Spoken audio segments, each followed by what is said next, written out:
there is an opportunity to develop a well-established green area. If you look at page 6 in the Trumbull Center Corridor study, it talks about an existing outdoor gathering spaces to serve as the assets to Trumbull Center Corridor. The outdoor seating area in the Northwest Plaza between the street and the restaurant space at 900 White Plains Road provides an amenity to the customers. It allows restaurant activity to be visible from the street, but set back from the busy road. The nearby green space in the front of the commercial plaza could serve as a public gathering space or resting spot for pedestrians and cyclists. The planned removal, this is the location where they are planning to remove the old Starbucks location. And it also provides the opportunity for a central green within the Trumbull Center corridor.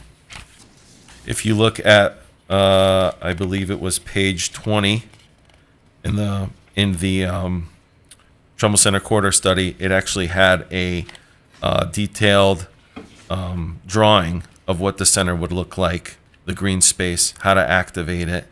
I'm just going to read a small section of the study, just talking about that.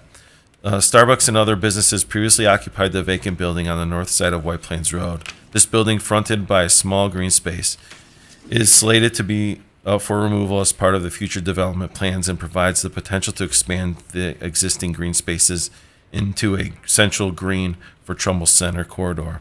The area can serve as a privately owned public gathering space as it currently does, but enlarging the space would allow for more flexibility in use and potential programming options. Users of the Pequannock River could use this as a gathering or resting spot. A central gathering space will allow those visiting the ice cream or sandwich shops nearby to enjoy their treat outdoors and on a nice day. Businesses including bicycle repair shops, bike rentals, outdoor and bicycle gear stores, shoe stores, and other compatible with trail users may be attracted to the plaza with ample public green space and proximity to trails. Outdoor recreation and shoe stores sometimes have associated running or cycling groups that could meet in the central green before and after gathering. So this is one of the main focal points. If we're talking about a mixed-use development with residential in a predominantly asphalt pervious surface area, green space is vital for this area. At that point, I had comments that I submitted to the applicant. I did receive responses back to those comments. I will read them into the record as well too. The question asked was when the projected start date was, and the response was the definitive start date is difficult to set at this time given the necessary time needed to develop construction plans, assist costs, and obtain financing. The development will require an encroachment permit from the state prior to construction. Upon receipt of permits, the applicant anticipates construction would last 8 to 24 months. Number 2, as the labeled buildings along White Plains Road are set aside to be demolished, will you agree to the condition that this application is approved with the building will be demoed within 2 months of the approval? The applicant agrees to the condition of approval that the labeled buildings along White Plains Road will be demolished prior to the issuance of a building permit. The development requires an encroachment permit from the state proceeding with municipal permits. Question 3, will the whole parking lot be repaved and restriped? Response, no, only the disturbed portions of the parking lot during construction and selected areas in need of repair will be repaved and restriped. That is something for discussion I would ask this commission to talk about, as the parking spaces will be that are existing are angled right now, and the plan show that they will be straight. So I know restriping will be required, but that's something that for this commission to discuss. Does the ATM kiosk in the parking lot have enough queuing room to not obstruct the driving lane? The ATM response, the ATM kiosk will remain within the branch, which will be available for patrons. The applicant is proposing 2 new ATM kiosks, but one is a replacement. The kiosk lane can stack 2 vehicles, but it should be noted that the proposed kiosks are within 100 feet of the bank. If the kiosks are occupied, a patron can easily access the kiosk located within the bank. Will there be any electric charging locations within the development? This may be a state requirement. The response, the development will comply with all state requirements for electric charging stations. The parking spaces in the garage will be adaptable for electric vehicles? That's another question for this commission. The photometric plan shows, number 6, the photometric plan shows some light trespass beyond the property line. Please explain. Response: light trespass exists only in the area entering or exiting the property. It does not trespass into residential areas or private properties. Proper lighting at these entrances and exits is essential for safety purposes. Number 7, will there be any lighting above the second story? Response: there will be no exterior lighting above the second story on the facade of the building. This is another question that this commission should look into, as there is a sunroof, a lounging area on the rooftop as well too. Number 8, will there be any security cameras in the parking garage and around the site? Response: yes, the site is currently has security cameras and within will remain, as well as the addition of the security cameras in the proposed garage. Is there a dumpster location on site, and how will waste be removed? The response: the dumpster is designated on the north side within the proposed building on the submitted plans. With this commission, I would request that you make sure that this dumpster location is screened. There's only 2 trees on either side of the dumpster, and I would just request that you look into fencing for it. Number 10, will the mailboxes for residential units be internal? Response: yes, there will be an internal mailroom and package room. 11, will any fill be removed or brought into the site?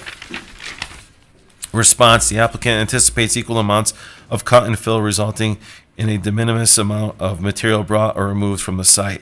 It will be minimal amount to adjust the grade at the front of the proposed building. 12, as the number of parking spaces is above the requirement as shown on the site plan, staff discussed removing the parking spaces next to the White Plains Road area to expand the green. Would you agree to the removal? Response: the applicant proposes to retain the proposed off-street parking as it is essential to support the current and possible future uses. Over the years, the lack of available parking in this portion of the center has posed a challenge for the restaurant along White Plains Road. The applicant will consider providing green space in alternate locations. 13, the landscaping plan LS-1 does not show the whole site plan. A portion is whited out. Please provide a new one. They did provide. Rob, I don't understand. Read that answer again. For number 12? It's 13 for us. You're off by a number. I'm sorry, when you read 13. them. Yeah. The landscaping plan LS1 does not show the whole site plan. A portion is whited out. Please provide a new plan for review. The response: a revised landscaping plan LS-1 plan was submitted on April 5th, 2024. That is correct. They did submit one. 14, a zoning chart on S. No. I wanted to hear the answer about the green space. Oh, the green space. I'm sorry. Number 12. The response was the applicant proposes to retain the proposed off-street parking as it is essential to support the current and possible for future uses. Over the years, the lack of available parking in this portion of the center has posed a challenge for the restaurant along White Plains Road. The applicant will consider providing green space in alternate locations. Got it. All right, I'm going to skip 13. Number 14. That's a long answer to say no. The zoning chart on SDP-1 states that you cannot comply with the landscaping requirements. That is 17.2% where 20 is required. Also that the lot coverage where 80 is allowed, but 82.2 is proposed. Also the gross floor area of the building coverage. Please explain. Response: the site plan is pre-existing non-conforming as to landscaping and lot coverage requirements. Landscaping is being increased on the site from 16.2% to 17.2%, and lot coverage is being decreased on the site from 83.8% to 82.8%. Building coverage is also being reduced from 23.8% to 23.3%. So the applicant reduces pre-existing non-conforming. So that does clarify that they are reducing the non-conformity with these percentages. 15, as this is a new project, all commercial sidewalks should be maintained by the property owner as a Rob, you're making us all crazy. Oh, sorry. What your number you read is one off from all of us. When you say 15, it's 16. Oh, You're I'm using sorry. an old rev. Oh, That's why we keep asking. I'm sorry. I'm using the Right. the applicant's responses to comments. That's okay. So, But the numerical, the question you're reading, the number is one off from all of us, Okay. all the way through. All right. I'm sorry. So okay. So the zone chart, that's 15. Where it says the zone Yes. chart? Okay. And now we're on 16. So on 16, This is a okay. new project, commercial, blah, blah, 17. blah. Okay. Sorry about that. That's all right. As for this new, number 16, as for this new project, all commercial sidewalks should be maintained by the property owner as a condition of approval. Response, the internal sidewalks within the site will be maintained by the developer, excluding those sidewalks installed by the town along White Plains Road, which are currently maintained by the town of Trumbull from the existing mobile gas station to the cemetery. 17, smaller lighting poles should be discussed as more developments have gotten away from the large tall posts to the smaller, more efficient lighting around the parking area. Response, the conversion to smaller lighting poles would require more lighting poles to be installed. The height of the proposed lighting poles is lower than the lighting poles at the property across White Plains Road containing a CVS. Number 18, please have your landscape architect and traffic engineer present, confirmed. 19, do you comply with the Town of Trumbull apartment moratorium and the affordable housing requirements? Response, yes. The applicant proposes to convert 2 of the dwelling units originally proposed into amenity space, reducing the total count to 50 dwelling units, including 5 dwelling units to be restricted as affordable. Upon the expiration of the moratorium, the applicant reserves the right to file for a modification of a special permit to permit the additional dwelling units. 20. Is a surface strain analysis submitted as well as a traffic study? Response, yes. A surface strain analysis has been included with this submission. 21. The architectural plan A-8 submitted show a very light brick and white accents in a basic window design. All windows are uniform and show little to no character. Response, the applicant has submitted revised elevation plans with the submission. Take that as you will. Please provide street elevations showing the green area and the mixed-use building in the rear. Response, the applicant has submitted street elevations with the submission. I believe we got revised elevations yesterday, I believe, for this commission. They were sent via email. 23, please label storefront signage areas on plans. Response, the applicant has depicted storefront signage areas on the elevations included with the submission. 24, will any furniture or landscaping be provided on the sun deck, including lighting? Please show on plan. Response, the sun deck will contain planters, tables, chairs, and lounges. Low-key lighting is anticipated for safety purposes, and it will not trespass beyond the sun deck. Discussion should be made for this in terms of music or noise. 25, criteria that all sidewalks and crosswalks be ADA compliant. Response, all new sidewalks and crosswalks will be ADA compliant. 26, please provide a snow shelf plan. Response, a revised underground utility plan was submitted on April 5th, 2024, which includes a snow management plan. 27, will there be a generator on site in case of emergency? Yes. The generator will be located on site to support hallways, stairwells, and elevators within the proposed building, as well as a proposed pump station. 28, will there be security / key card access into the building? Response, yes. Access to the proposed building will be through key card or fob access. And these responses were from the attorney, from Attorney Rizzio. So, with those responses to comments, there is some discussion that should be made through the commission. Let's see. There we go. So I just want to discuss my conclusion in the staff report. The Planning and Zoning Commission and the current administration requested a Trumbull Center corridor study to be done, as they rightly anticipated that this area was going to be ready for redevelopment in the near future. The study's main focus was on traffic calming and placemaking. With the potential of mixed-use development, there is more than 9 to 5 activity, but live, work, and play atmosphere. The site will have the potential to become a self-sustaining area with constant activity for all demographics. The potential to have a green on site is very important to developing the identity for the area. This is the one component that is missing from our town center. Most New England rural towns have incorporated a town green as an open space with the ability to activate the site as they see fit.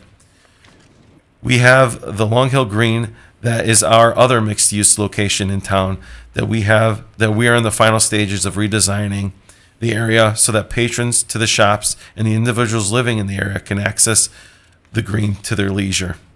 With the proposed design submitted for Trumbull Center with little to no green space on site other than along the Pequannock River, the proposed demolition of the buildings to the front of the property along White Prince Road will allow for more parking spaces. If we were to remove one or more rows of parking, there could be a green space that can be activated and usable beyond just aesthetics and signage. The proposed green would be 60 foot in depth and 30 feet in width and go by the designated green from the Trumbull Corridor Study, which is submitted within the staff report. You said 30 feet in width, you mean 135. Oh, 135 feet. Staff believes that making Trumbull Center a mixed-use development, like so many other town centers in the state, will benefit and revitalize the center. With its centralized location in town, connection to bus routes and other forms of transportation, and bike trails for medical uses to restaurants, residential is the missing component to our successful town center. Thank you. Do you have any recommendations? Yes. So I do have some recommendations if this commission were to approve this application. Conditions of approval. Number 1, prior to obtaining a building permit, applicant must demonstrate compliance with Trumbull's flood regulations. Article 11, flood damage prevention ordinance. Applicant must demonstrate the proposed buildings are no longer in the AE floodway as shown on the current FEMA flood map. Number 09001C0427F, effective June 18th, 2010. Number 2, landscaping bond be submitted to and in the amount approved by the town planner with vegetation and plantings to be in keeping with the Trumbull Center Corridor Study. 3, soil and erosion control bond be provided in an amount to be set by the town engineer. 4, applicant to obtain approval from the Office of the State Traffic Administration or evidence that OSTA approval is not required. 5, applicant to remove building fronting White Plains Road within 60 days of FEMA flood approval and P&Z adoption of flood map 09001C0427G. 6, applicant to comply with all conditions of existing WPCA approval. 7, open space green area along White Plains Road to be established with dimensions that are approximately 60 feet by 135 feet and designed similar to the recommendation of the Trumbull Center Corridor Study. Plan must be submitted to and approved by town planner. Thank you. Okay. Mr. Chairman, we have the town engineer who has a report. Just a little background, as Rob stated, the WPCA did approve this application with conditions on January 24, 2024. Also, just a little background, currently the building is proposed in a floodway, which your regulations say can't be done unless the 0.0 increase is shown. FEMA has since done a new flood study, and a new map is in the process of being approved and will be eventually brought to this commission for approval. That being said, we can't sign off on a building permit based on a draft. We can only sign off on what's in front of us. Understood. Okay. So we would approve it on that condition that's already been listed. Right. We understand. Okay? Is that everything, Bill? That's it. Okay. Okay, Attorney Rizzio, I'm sure many of us have lots of questions, and because there was so much information given by the town planner, we're just dying to get it out there, but we're gonna let you get through your presentation, and do me a favor, can you, to the best of your ability, Summarize. summarize what you're gonna do for us. Like, are there subjects, are there breakdowns, are you gonna do the front, the side, the back? How are you gonna do it? So in case we have questions, Here's we what I we thought know I where would we do. can fit I'd them in go or over- wait. First of all, I obviously have to set the record. First, let me ask that all of the comments by the town planner be incorporated and made a part of our presentation so that I don't necessarily have to repeat myself and go through the whole step by step. I will take you through a few steps. So I'm going to summarize our application, why we're here. Very briefly, I'll have our engineer talk specifically about the improvements in the drainage and how everything's going to work. Then I will have our landscape architect talk, which I thought you feel is very important, or certainly the town planner has brought into how we've addressed landscaping issues on the property.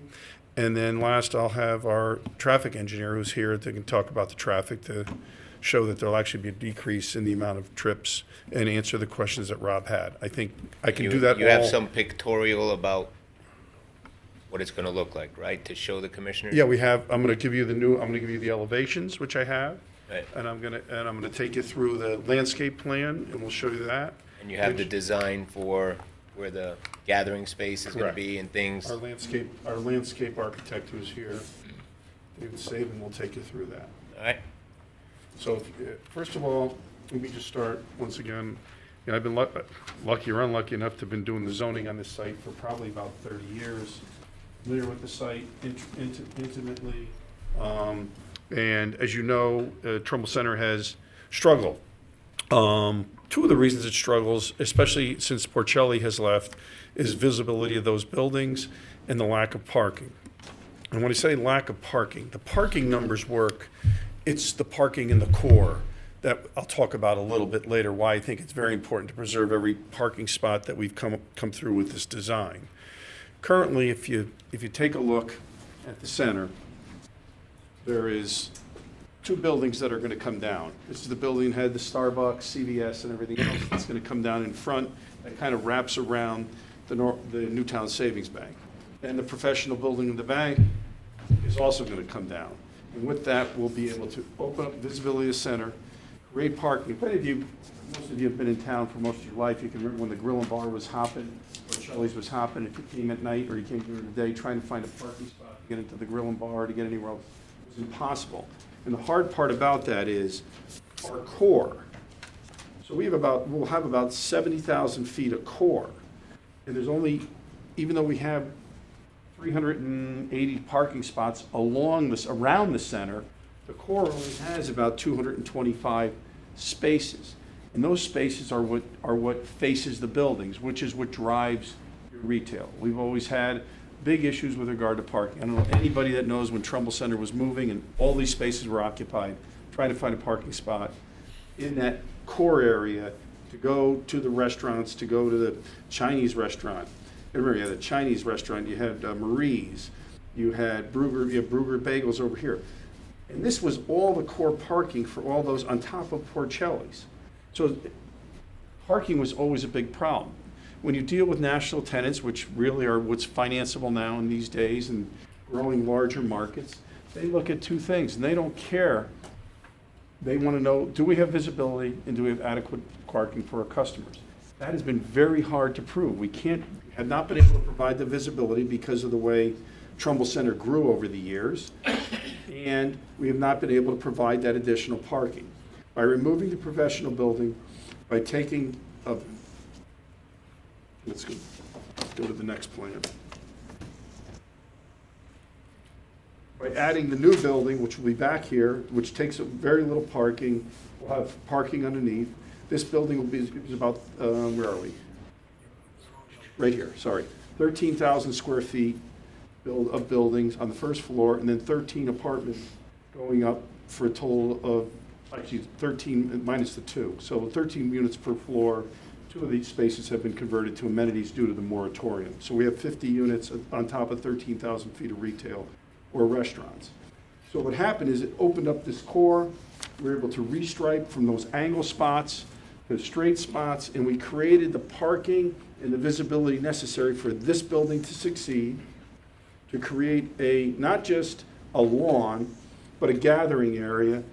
And we went through a very, very significant, wetlands took us months of trying to satisfy them to not only improve the river, which we're doing, we're also fixing the sanitary sewer system, which runs back there, that was basically owned by, it was private, but installed by the town, that's been failing. Chances of that going into the river, so we've now managed to take all the sewage, build a pump station with a generator, and take it all out to White Plains Road and increase the quality of the water in the river. Additionally, you'll see we've gone from getting rid of all of these invasive species. You take your life in your hands to go down there now, clean this whole riverbank up, fortify the riverbank that's falling into the river, and create picnic spots and gathering places which would be essential for the rails to trails. So while the actual amount of landscape space has grown, it's actually grown, we've had non-usable landscape space to a ton of usable landscape space along the river. We had just a lawn in the front that's now going to be converted into a gathering area with benches and a nice patio and everything else, which our landscape architect will talk about. That's just a feel for what's going on. Let me explain. As you know, we're here for zone change. Rob talked about the requirements. We fit the requirements. You have to be more than 5 acres. We're almost 8 acres. You have to be on White Plains Road, have service from both White Plains Road and Daniels Farm. We have both. We're gonna put multifamily in here. We're gonna have a mixed use, of which 10% of our units will be affordable. Our height and everything else is complementary. In order to get the zone change, we need to provide you with a written statement, which was done with our application, as to why we feel this is should be approved. A written statement that we comply with the sections 3.6.1 and the Trumbull Center Corridor improvement study. And then we need to give you and show you that we've received approvals from all the various departments, of which I've made copies for you. Believe it or not, this is police, wetlands, and WPCA. Each one of these were months going through the WPCA to clean those, to ensure that there was adequate landscaping, to ensure that there was public access to this landscaping, to make sure that the river was protected, which has been a goal of the town. So we're doing multiple things at the same time. We're cleaning up a riverfront, fortifying a riverfront, yet also bringing a public pocket park to the street that currently does not exist. So, let me continue. I also have to give you the new elevations. There was discussion about the windows. The windows are now much more of a residential type window. As you can see what's gone on in Trumbull Center, you saw the kind of look that has come on Starbucks and CVS across the street. You've seen the work the improvements that have been done across the street. This is a very nice mixed-use building. It's going to have a mix of clapboard and brick, as you can see. That your regulations call for, some people like to have one common element. Your regulations call for a breaking up of the elements and breaking up of the elements and a breaking up of the facades, which is done in accordance with this. So as you can see, the first floor, which will be basically at least 12 feet high. There's also the signage that you can see along the first floor. And then we gave you some elevations as how it will look against the street. As you can see, once the building comes out up front, the center opens up. You will now, it'll make it much more usable for Newtown Savings Bank, much more visible with adequate parking. Yes. Yeah, I was trying not to do this, but. Go ahead, sir, with your questions. I'm happy. Yeah, so you got these all squared off after, if you look at this, that's what you made the rest of Trumbull Center look like, Correct. right? And now you're doing this design, and in the next picture, it shows Ichiro have that same design. You plan on Well, redoing everything all over again to now match the apartments? The plan is to have everything have a similar consistency. All right, let me I ask can it, I know it's impossible to get a yes or a no, but let me ask it again. In the past 10 years, there's been redesign and Correct. upgrade of the outside facades to peaks. And Correct. it looked nice from what it used to be. You're now presenting this design, which is different. I'm not gonna say it's good, bad, or worse. It's just different. So one of the questions that came up with staff and the commissioners previous to tonight is wondering why a new development wouldn't incorporate to be part of with the same type of design. And now I see in this picture that you have what you intend, and now with what you intend, you also have the similar design on Ichiro for what's already existing. Correct. So is it your intent to take this new design and make it complete in the whole? There's a couple, it's a hard question to answer because a lot of it will be driven by what happens with the market. We have a lot of interest in the market. You get a national tenant come in, they really control your designs. Obviously, we'll have to come back with you if there's any significant exterior improvements. The whole feeling has been is there's common ownership on both sides of White Plains Road. Let me ask it different. Yes. Why in this picture is this building the same design as the one you're proposing? Why is this picture? Why is the existing building the same design as your new building? I think, once again, it's just a conceptual drawing as to The conception of what they intend to do, or just, which, as this building gets built out, that is under consideration, so that it be a similar look throughout. If you look at the Starbucks building across the street, the CVS building across the street, which I think is very attractive and a huge improvement over the ugly office building that used to be there, this is similar to that type of look. okay, go ahead. So, basically, in taking you through your application for the zone change, we've given you the approvals from the wetlands, we've given you approval from WPCA, we have the traffic commission, we've given our written statements, which make us now all eligible for this zone change. When we go back to the special permit, you have to look at the questions and the requirements, and the requirements are that it's developed in accordance with the requirements of BC zone. We have the multifamily, as I said, it's 13,000 square feet on the first floor of retail, and multifamily above. The maximum allowable height, density will 7 units per gross area. We are at less than the 7 units per gross area.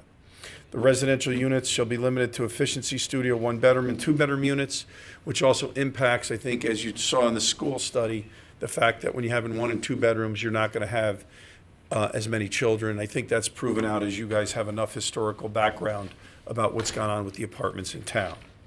A minimum of 10% of the residential units shall be affordable, which we're planning to do. And then the height of the building should be no taller than 5 stories, which is the case. Okay. I will now move on to our engineer. No, you don't get to move on. All right. Let's go to the last picture, right? This looks nice, right? So you have, in this picture, the existing building Correct. totally redesigned to match the new mixed-use building going in. Correct. Is that an intent or a possibility? That's a possibility. Right Okay. now, we're not. Because also in there, it shows a second floor, which doesn't exist. Correct. What we're planning on doing, what we're showing is conceptually how we could see this project being developed over the years. The key driver will be the largest tenant in the space, which will be the marketplace, and the design requirements that come. We conceptually see the center looking the way it is in this picture.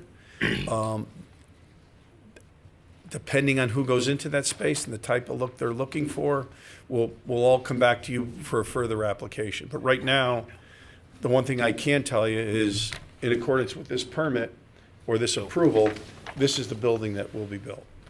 Okay? I don't know whether it's you or somebody else on your team, but right now, there's a new building coming. Correct. Right? It's gonna make an L, right? Correct. You intend to have this patio gathering spot in the crux, the corner of the L, right? Correct. You have a design over here with a clock tower, a gazebo, like over the top, pergola, whatever you want to call it. Correct. Is that whole structure intended to be built as part of this Everything project? to the connection is what's part of this application. To the connection to the second building, or where the connection begins? Where the That makes a no, difference. Connection is part of this application.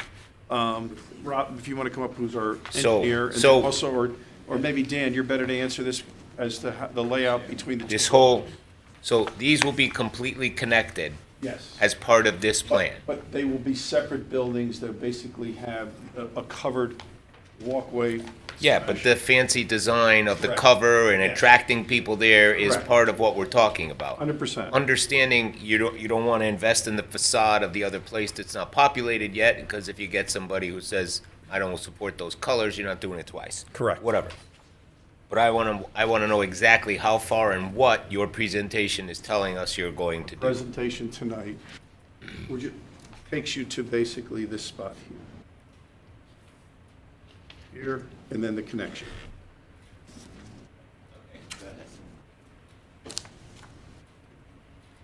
Bring our engineer up, if that's okay. I'm sure you're gonna have a lot more questions down the road. Try to get you through the elements that show that we do satisfy the requirements for the zone change. The special exception, special permit that we're now talking about is showing that it can be, it's been designed to be designed correctly from an engineering standpoint. The traffic is not cause any undue hazards or increasing in any traffic on White Plains Road, and that the landscape is consistent with that required by the Trumbull Center corridor.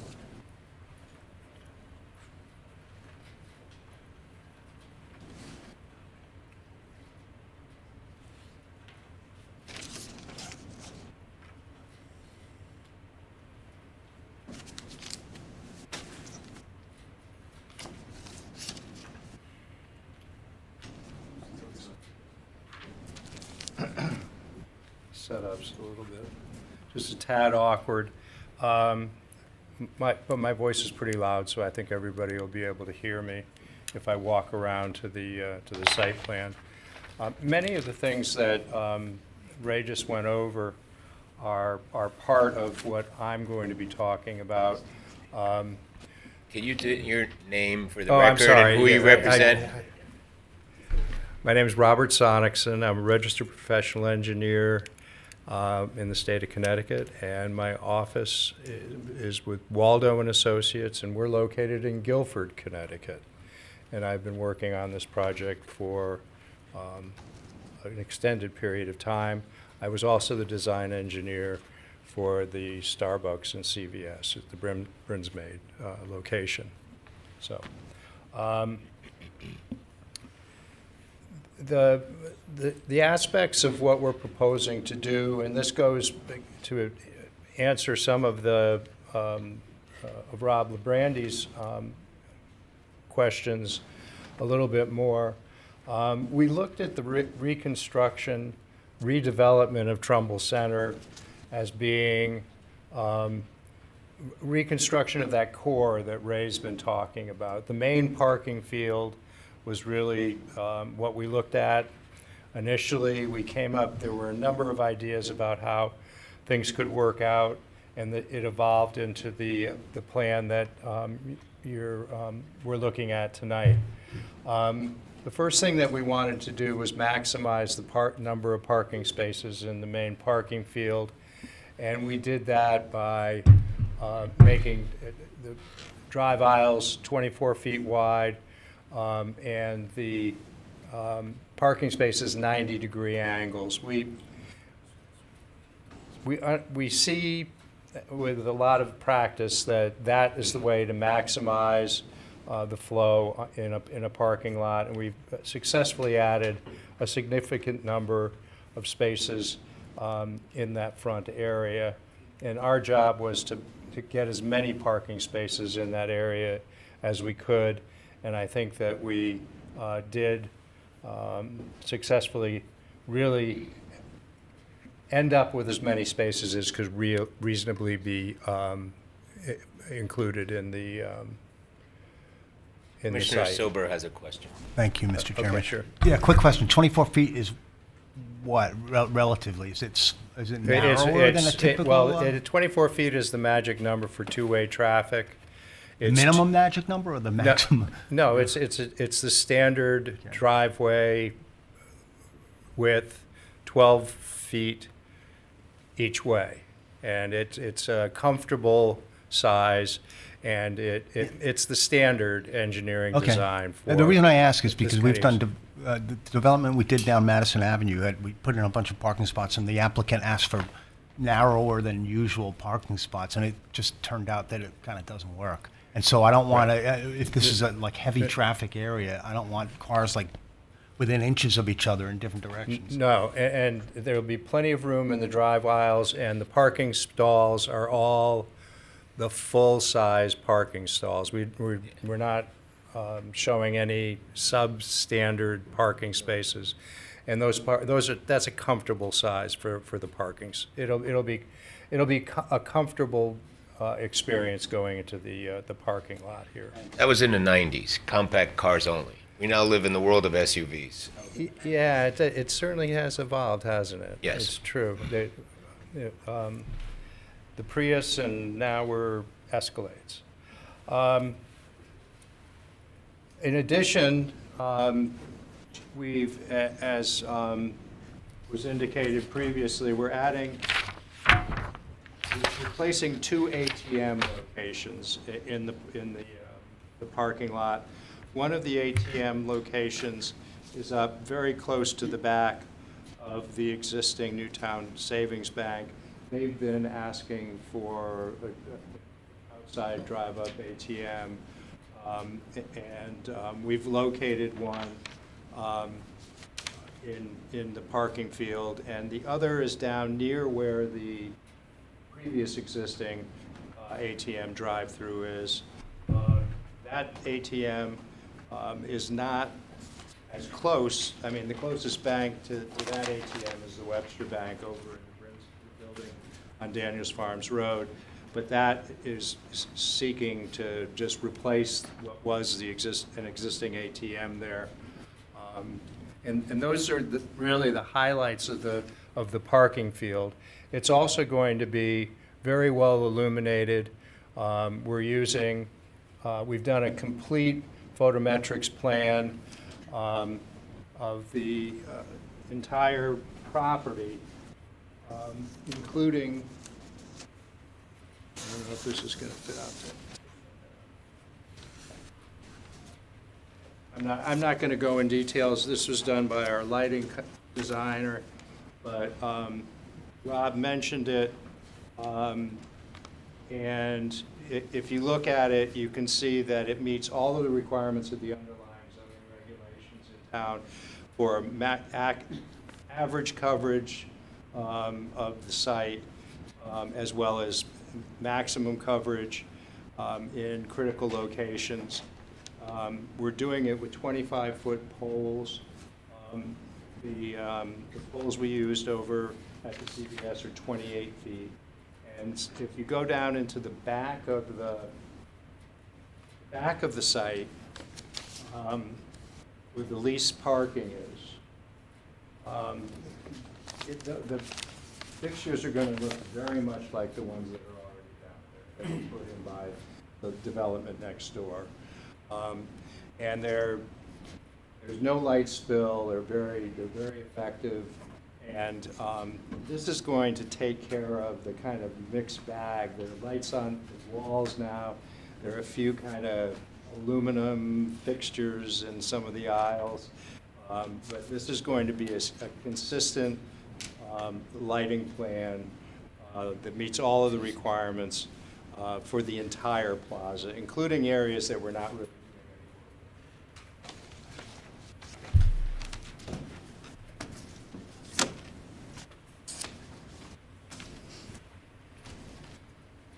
anymore. Okay.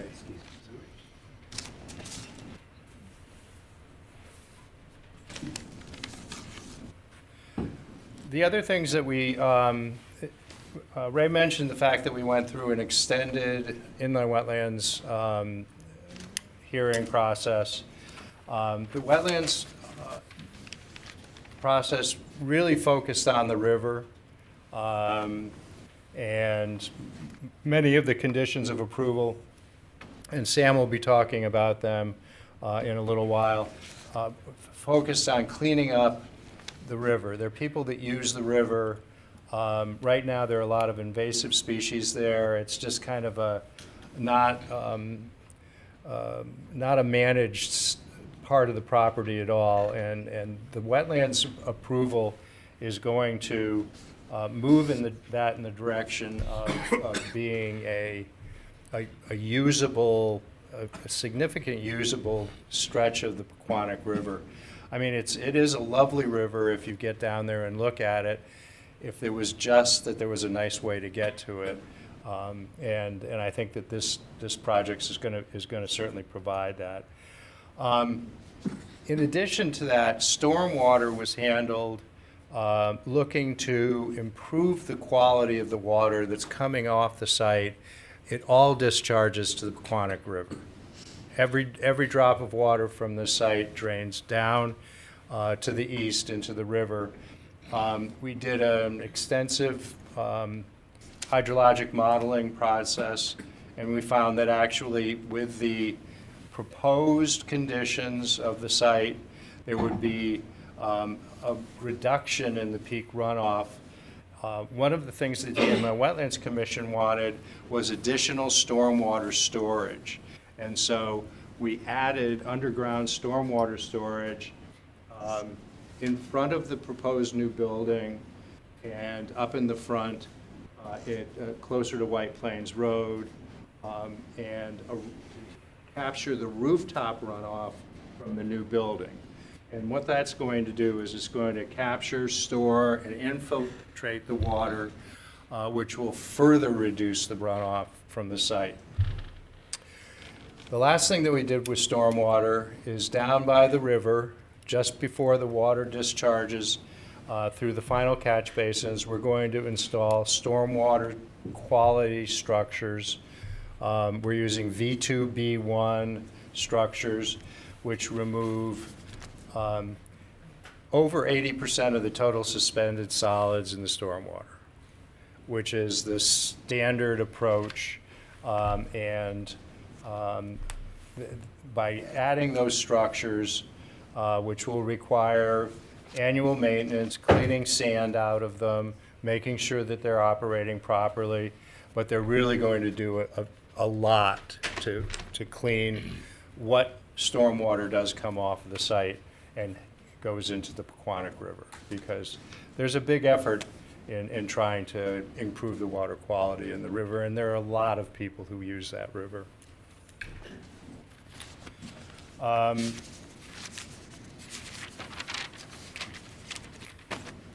The sanitary sewer, Bill mentioned the WPCA. We went through we worked with them a lot. Currently, there's a 6-inch sewer that was put in 1975 that serves the buildings in the Trumbull Center. It flows down along the river to the town, to discharge to the town sanitary sewer, some 750 feet down the river.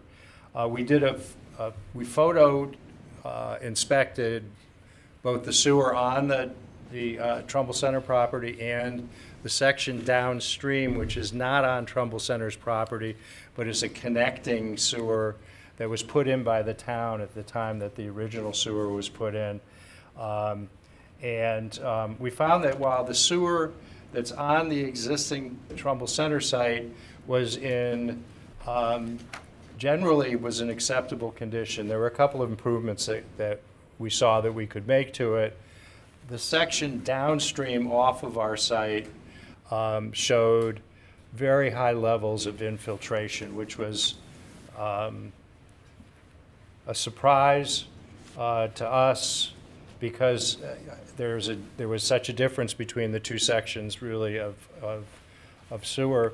But that led to a long discussion with the WPCA, and we settled the matter by providing design for a pump station which instead of discharging the sewer from Trumbull Center down through this section of leaky sewer downstream, we're going to be pumping it up through the site and discharging it into the sewer on White Plains Road.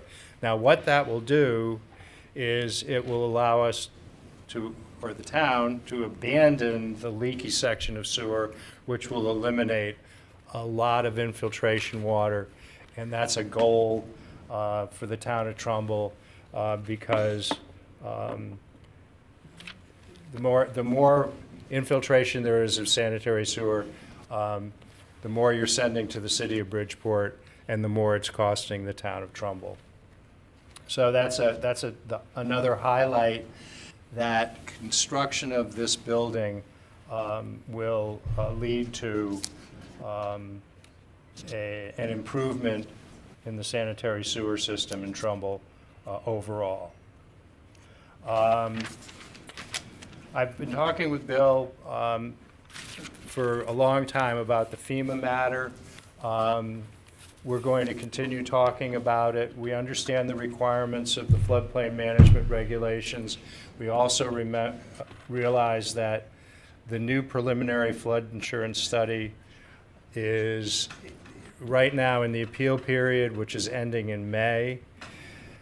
Depending on if people appeal the new flood study, that will lead them to adoption. There's an adoption process that certainly does not take place overnight, but we're expecting that we're going to be heading in that direction, and that will be a key to confirming consistence with the floodplain management regulations of this proposal.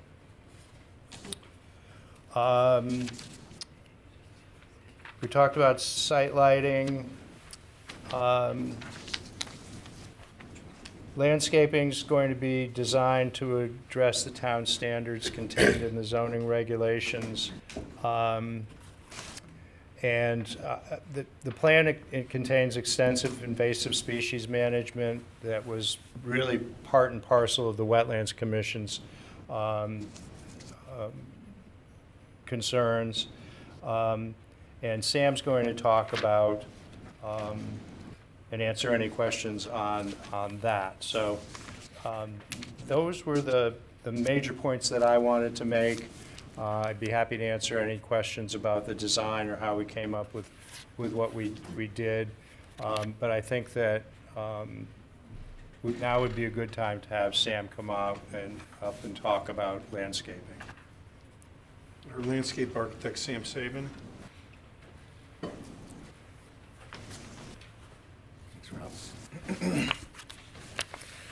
For the record, Sam Saban Landscape Architecture. We're based out of Bethlehem, Connecticut.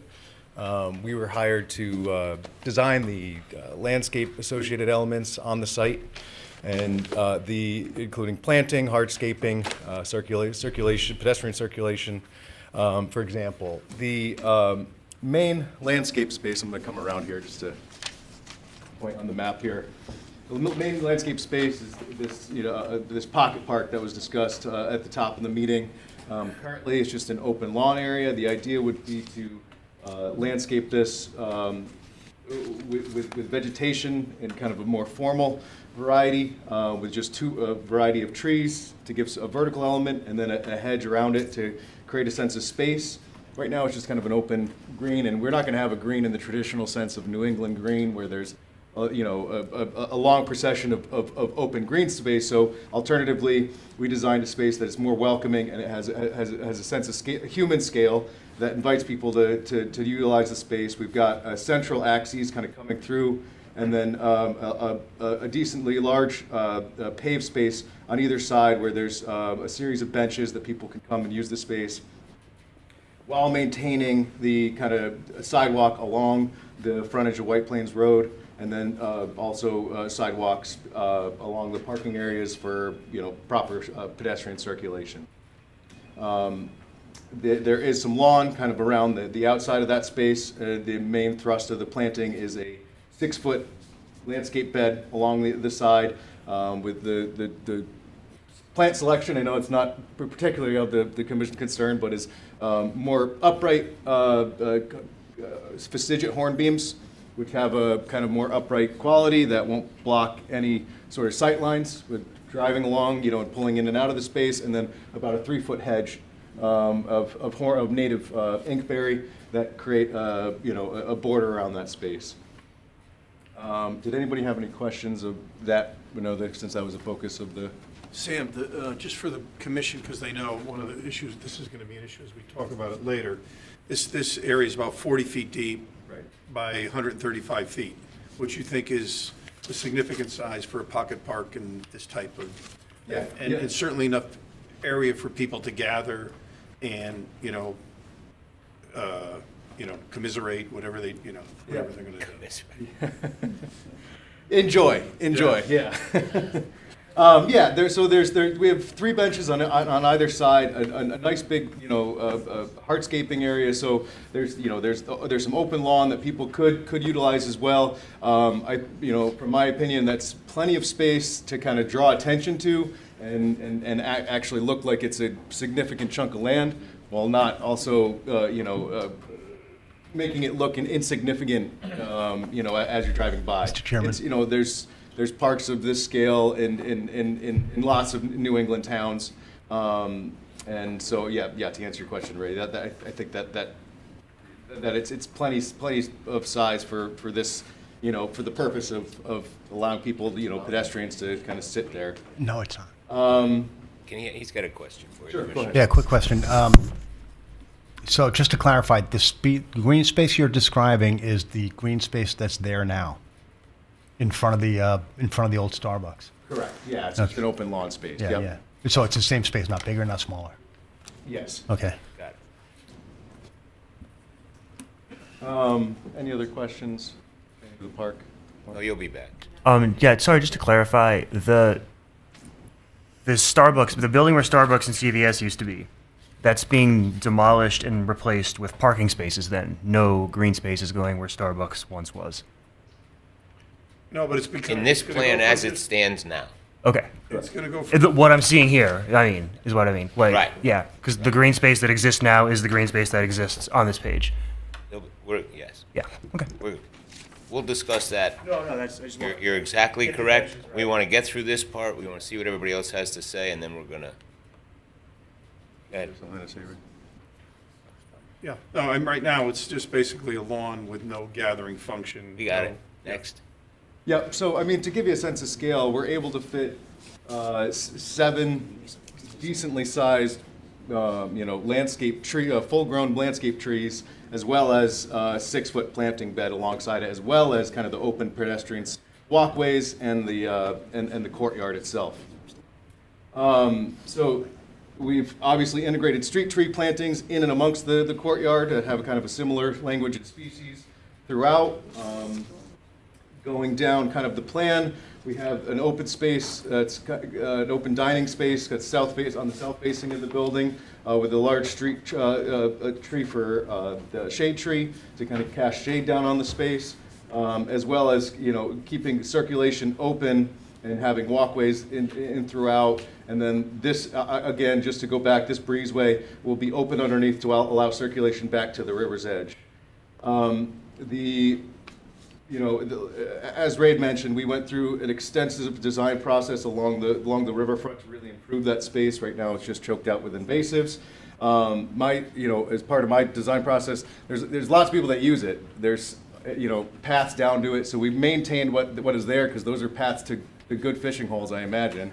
And then landscaped in between those areas where we're removing invasive species, implementing all native Connecticut species that will stabilize the bank, act as a buffer for any surface water that hits that area in particular, and just kind of add beautification of that whole kind of unstable river's edge that's kind of neglected at this point. We're preserving as many trees as possible. They're all the ones that are being removed are marked. Most of them are dying, dead ash that are to be removed.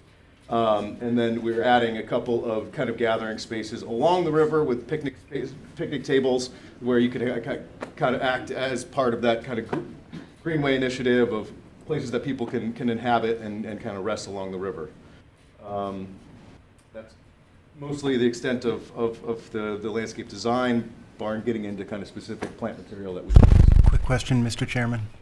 Thank you. A couple of things I wanted to clarify. Describe the density of the trees along the riverbank there on the shopping center, on the apartment building side, and also the height. And then finally, does that green represented there on that drawing, does that include the slope? Because that slope is, what is it, 3, 4, 5 feet down? And Some portions, yeah. yeah, so what we're seeing there is really actually much closer to the river. If you describe in terms of the horizontal distance, because if you include the vertical distance, you're right on top of it. Sure, there are portions that are being expanded back on this where we're just going to kind of more parallel parking here. To answer your first question, all the trees are existing. So those are all trees that are getting preserved. So those are full-grown 40 to 70-foot trees. Right. What we're planting is the understory where we're removing all the invasives, all the bittersweet, multiflora rose, barberry, that kind of stuff. So taking that stuff, and there's a lot of dirt pack, to be honest. Right now there's some areas where it's just bare vegetation, which is not great for the river ecology. So with the places that we're removing those invasives, we're implementing understory plants to create a understory, good habitat for birds, pollinators, that kind of stuff, and to kind of frame those spaces and just stabilize the bank with a good root system.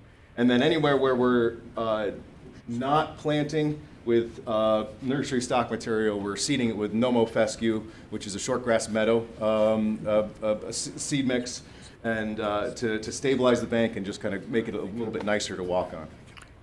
So earlier on in some of the earlier presentations, over the course of the various times you've come before the board, there was always some talk about buffering the houses along the other side of the bank there from the development to the extent possible.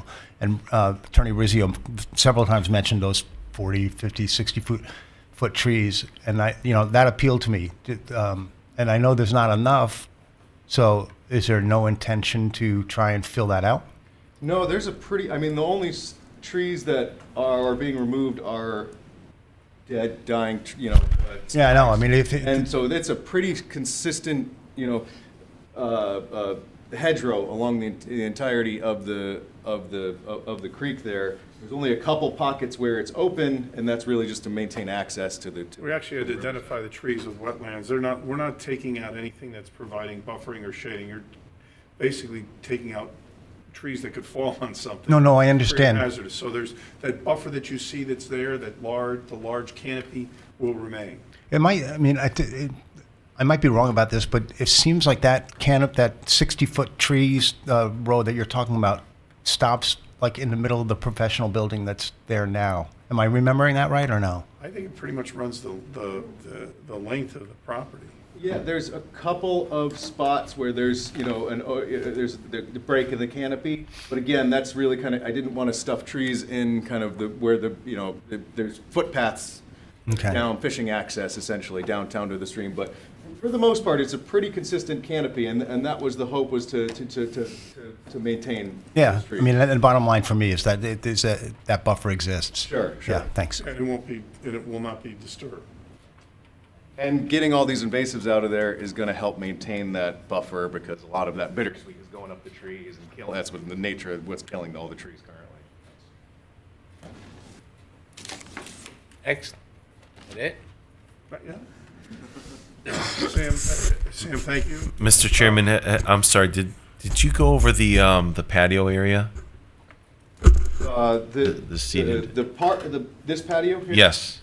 Essentially, it's a flexible space. We have a large shade tree and another shrub, and some shrubs kind of separating the terrace from the parking area. But the idea would be a flexible space to be used by the future tenants. So we don't have a lot of landscaping that's kind of interrupting the space. It's much more kind of a large plaza space with landscaping along the edge. So is the seating that's proposed there, that's going to be permanent seating? No, that'll just be tables and chairs. Okay. To be moved around. Okay. And there's No, gonna no built-ins, if that's what you're no built-in. Okay. So no hardscape. And the question I had was the crosswalk, that small crosswalk over there, connecting those. Is that necessary? Because if you build it out with the existing sidewalk on the old building, you kind of just walk there. It's almost another ability to add more green space and take that crosswalk off. Yeah, so there is this little I can address that. Go ahead. One of the issues there is two things. You have existing, I think there's a package store there. Yep. Currently in the corner. Oh, And okay. you're gonna have, so there's tenants that are back here. So part of that is you have a backup also for deliveries, and then the ability to access across. Well, there's no access to the back for deliveries. Through two different levels. Oh, okay. You gotta remember, if you're looking at the back of this building, there's a huge difference in grade. Big grade change, yeah. You come around the back, that's why we could afford to have this is all at grade along the front parking lot, but if you come down around this back, that's how you get in the garage, it's underneath the building. Okay. You know what I'm saying? Yeah. So there's two totally different grades. So what? There's like a stair. It's just a So this small would be- staircase in the this would back. be Basically an elevated patio Yep. overlooking toward the river. You know, I'm sorry, Mr. Chairman. Just one other question. The elevations that were submitted was who did those elevations? Who did the elevations? Primrose Development, John Geddes. Okay. Okay. I just would like the commission to understand that those elevations show a flat surface. This property, the grade changes 3 feet from the road to back, so you're really not seeing. You should probably be seeing half of the front of the door and the back over there. Correct. So I think that's something that you should let the commission know, that you're not seeing the whole 5 The stories. whole property slides down. In fact, there might be a street elevation that shows that. Let me see if I have that. And also the elevations that are proposed don't show any of the hardscaping that was submitted for the space in the front as well too. I think there was just some revisions of shrubs and trees in the front. Do they not have that? I handed those in. Oh, you did? That's what they have, but that's not Yeah. your landscape design. That was an architectural. Right, it's, So the plan is to let you finish, and before we start commissioner questions, we're gonna take a break. Sure. What I'll do is have our traffic engineer come up quickly because there were questions that were brought up that need to be resolved by the traffic engineer. And then I'll quickly go through some the comments and get out of your way. Good evening. For the record, my name is Scott Hesketh. I'm a licensed engineer in the state of Connecticut, the firm of F.A. Hesketh and Associates. Our office is in East Granby, Connecticut, and I'm the author of the July 11th, 2023 letter, which has been submitted in support of this application. We were asked to take a look at the potential traffic impacts of the redevelopment of this site. Typically, when we do that, we like to go out to a site and do traffic volume counts at the site driveways to determine what the facility is currently generating. However, at the time we were asked to take a look at this, the site was, significant portions of the site were vacant. So doing counts at the existing site would have given us incomplete data, and it didn't seem to make a whole lot of sense. So what we did is we turned to some standard engineering references. We looked at the Institute of Transportation Engineers Trip Generation Report, which is a standard engineering reference that allows engineers and planners to estimate the traffic volumes for proposed developments based on traffic counts conducted by engineers at existing developments throughout the country. So if we went out and did a traffic volume count at a shopping center, we could turn that data into the ITE and they would put it into their database. And the next engineer that comes along has the benefit of the data which we had collected and submitted. So what we did is we looked at the ITE trip generation report, and we ran the trip generation of the existing facility as if it were full. And then we compared that to the trip generation of the proposed development under full occupancy of that development. And we looked at two different scenarios. We looked at the existing development with a supermarket and the existing development without a supermarket, just in case there was a difference. Basically, the existing site has about 111,000 square feet of retail space and no residential development. And with the proposed development, we're going to reduce that to about 105,000 square feet of retail space and 52 residential units, which I'm told now with the moratorium is down to 50 units. So the existing development has a trip generation of about 390 trips during the morning peak hour, 1,000 trips during the afternoon peak hour, and about 1,026 trips on a Saturday peak hour with a supermarket.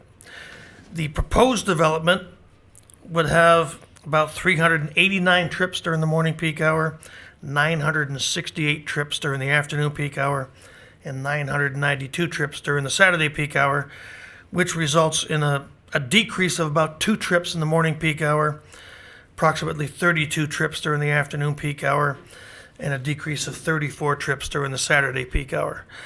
So, and if you look at it without a supermarket, we'd be looking at about an increase of about 8 trips during the morning peak hour, a reduction of 10 trips during the afternoon peak hour, and a reduction of 24 trips during the Saturday peak hour. So one could say it's a reduction or it's virtually the same volume of traffic, but either way, there would be no impacts to the existing roadway network based on this proposed redevelopment, comparing it to a full development of the existing site. So therefore, we didn't spend a lot of time doing capacity analysis or reviews of the existing surrounding roadway networks, because if this commission sees fit to make this approval, we should see a slight reduction in the traffic. Right. Can I- I'm sorry, go ahead. No, yeah. So I just want to clarify for everybody watching at home. So your reduction is based on your assumption in comparative because it's not up and running, right? That's correct. Correct. So the reduction or increase on those slight numbers is based on the non-existent comparison because it's unoccupied, right? So it's just the comparison to what's equal, or it would be if it was up and running, right? If it was full occupied. If it was full A occupied. comparison to a Right. fully occupied facility, that's correct. Right. So, the town planner's red question, how could you declare a reduction? It's a reduction on the inanimate object you used to compare it with. It would be a significant increase on what it is today, as is, compared to when it's up and running. That would be a correct statement, right? But it would be comparative to what exists in the old world of when it was up and running, but it's not now. Well, right? certainly the developer who owns a piece of property and has approvals for an existing development has the right to reoccupy that development. Oh, yeah. No. And therefore would be generating that volume of traffic. Correct. One could also say that he could build this new building and not rent any of the units and have no traffic Understood. as well, so. No. Correct. I'm It's a just talking comparison- about the data you presented. That's correct. The data you Yes. presented is based on your example that you chose if it was up and running in full. And I got it, and that's, you have to do that. I'm not saying you don't. I get it. Correct. Having worked with the planner over the last few weeks about this, I think one of the things he was trying to get at, and Rob, you can correct me if I'm wrong, is just explaining how the difference from going all retail to mixed use. So we're gonna have multiple uses now on the site, Right. and what that does Right. on the impact. I think that's kind of what. Right, but for the lay person who's listening to all this gobbledygook, it used to be really busy and it worked. Right now, it's not. So you had to take numbers today and compare them to when it was really busy, and it'll be slightly up or slightly under what it used to be, not what it is today. It's based on what it used to be. We got it. That's correct, yep. Now, can I? Go ahead. Yeah, so I still don't understand. So how many retail establishments are coming out, right? We have the Office building. yeah, the office building. You have a. Which is not retail, Starbucks, yeah. You had keep in mind, they also were CVS. probably a lot busier than what would be the ITA numbers that you'd be giving. So you can had we the say Star- 5 maybe? Yeah, the Starbucks, you had Marie's, you had the Pharmacy. the pharmacy, you had the Chinese restaurant. The hairdresser. So you had Offices in you there, had too. 5 to 6 plus the office building being the professional building. And how many are being added in with the What's going to be added in is 13,000 square feet of retail. on the which will first be floor? less. How many Yes. units would you And then say? 50 units above. No, I residential understand units. that. How many units, individual units of retail are going in? We, 7? it's planned to be, you break them up into increments, but you don't, retail's retail. It's 13,000 feet. It could be broken up into 4 1,000 users, one 6,500 user, another It all depends on who 6,500 rents user. it. Oh, yeah, so my only point is, I still don't understand. I mean, I'll take your word for it, but at the very least, what you described to us in this letter is kind of misleading, because, as Fred said, it's compared to a full occupancy, and it hasn't been fully occupied in decades. So, That's our goal, I hope. yeah, all of us, yeah. But I still don't understand how, if the subtraction of retail and the addition of new retail is more or less the same, and then you add in 50 apartments, how it can be less. There's 6,000 less square feet of retail space on the proposed development compared to the existing development. And retail has a significantly higher trip generation rate on a per square foot basis than does residential development. Remember, the That's the building in answer. the back's coming down too. That's a retail. Yeah. Good. All right. And Thank one you. could also take into account the fact that if you have residential development here on site, that those residents will have ample opportunity to utilize many of the facilities without getting in a car and driving elsewhere. So one could say there's a further reduction compared to the numbers which I had presented. So, well, a lot of people will drive across the parking lot, but if they stay on site, then that doesn't impact the local roadway network. So, in addition, I heard there was one suggested requirement of obtaining an OSTA approval for the proposed development. The commission should be aware that the existing development does operate under an OSTA certificate number 983, which was approved back in October of 1989, which approved the current development as it currently is. Because the site has an OSTA or certificate, we would be required to obtain a revision to that. Since we're not proposing any off-site improvements to a state highway, we anticipate that OSTA would issue us an administrative decision indicating, especially since we're going to present numbers to them indicating that the traffic volumes are the same or slightly less. We don't anticipate that there'll be any difficulties with that, but we do need to make the application to them and let that run its course. And no, as we've learned from the past, that there's no building permit can be issued until you have a OSTA approval, whether it's to the revision or a new application. That's correct. Thank you. So that's my presentation in a nutshell. If the commission has any specific questions, I'll be here to answer them. You good? Yeah, all right. We're good for now. You're all right, Chairman. I'll be able to come back up, because I do want to address some of the conditions and basically discuss Yeah. it. All right. I'll do that at the end, though. All right, we're gonna go break time, 10 minutes. We'll be back at 9:10.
Chairman, you want this on? I guess he's got to turn it on. Okay, we are back on the record. Attorney Rizzio, do you have anything you want to say in short summation, brief summation, tie up any of the presenters that you gave us before I go around the room for the commissioners? If, I assume you're going to the public first? I'm going to the commissioners first before the public. All right, I'd like to have just reserve the right to sum up at the conclusion, not do it twice. So I'd rather just, if I can reserve the last, after the public speak, after the commissioners speak, go through what, You can do your summation at the end of the public speaking, that's fine. thank you. Want to go first, Mr. Deacon? Through the chair. Okay. A few of the responses to comments I wanted to touch upon. I believe there's 4 or 5 of those. Those are relatively minor. Let's start with number 10. The dumpster location, we mentioned that it's on the north side, and right now there's only 2 trees there for screening. What kind of screening are you going to put around the dumpster? Are we talking about trees, fencing, combination of the two? The north, it's really the north side of the building. The dumpster's in the garage, basically, in the building. So it's covered with screening? It's going to be covered in a building, Okay. so you won't see it, it won't be visible to the public. There's an overhead door, and it's in the building. It's in the building? I Yeah. thought from the landscaping plan, it looked like it was outside. That may be the existing, 'Cause there was an indentation in the part,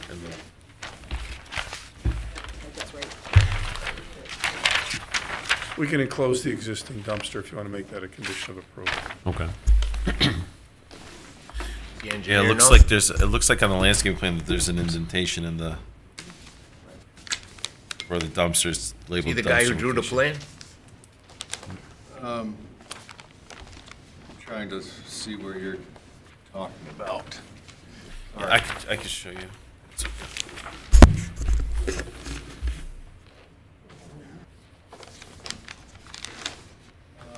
Yeah, that must be from a previous iteration. We have, I think that might be from previous, that we moved the dumpster through the discussions with wetlands and everything else, the dumpster for this building got moved into for this building, had been outside, got moved into the building. Okay. So this wasn't the same plan that was submitted to wetlands? No, this was, the landscape plan evolved, he just never took the dumpster off that plan. Oh, so there's no, it's all green space over there?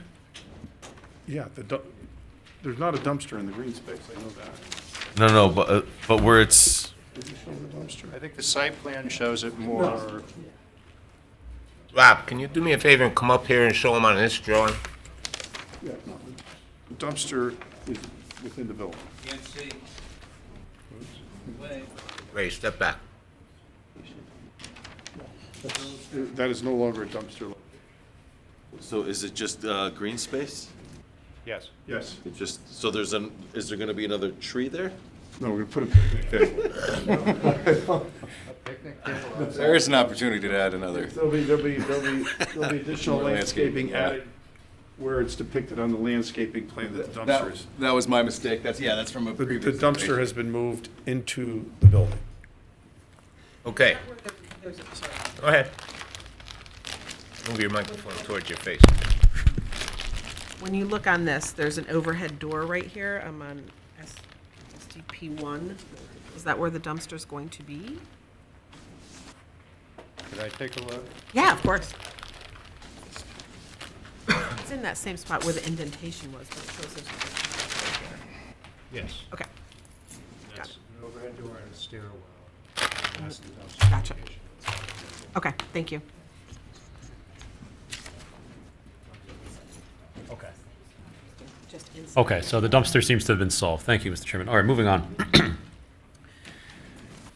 Number 21. All windows are uniform and show little to no character. Perhaps some explanation could be given as to, you mentioned before that the architectural design was somewhat reminiscent of the CVS and Starbucks. Might I assume that that's the origin of these red and white and the somewhat generic windows? Well, yeah, the windows, I think what they added is mullions, they, they added the breaks, the panes in between, made it more residential look like. The hard part is the regulation at the time, your regulation has called for like a mixture of elements. You're kind of trying to satisfy it. A mixture of elements, a mixture of, breaking the, in the elevations. So, Okay. I mean, this is, basically, it looks like this is what you see most. Oh, it's not unattractive. I was just curious how it was created. Okay. Thank you.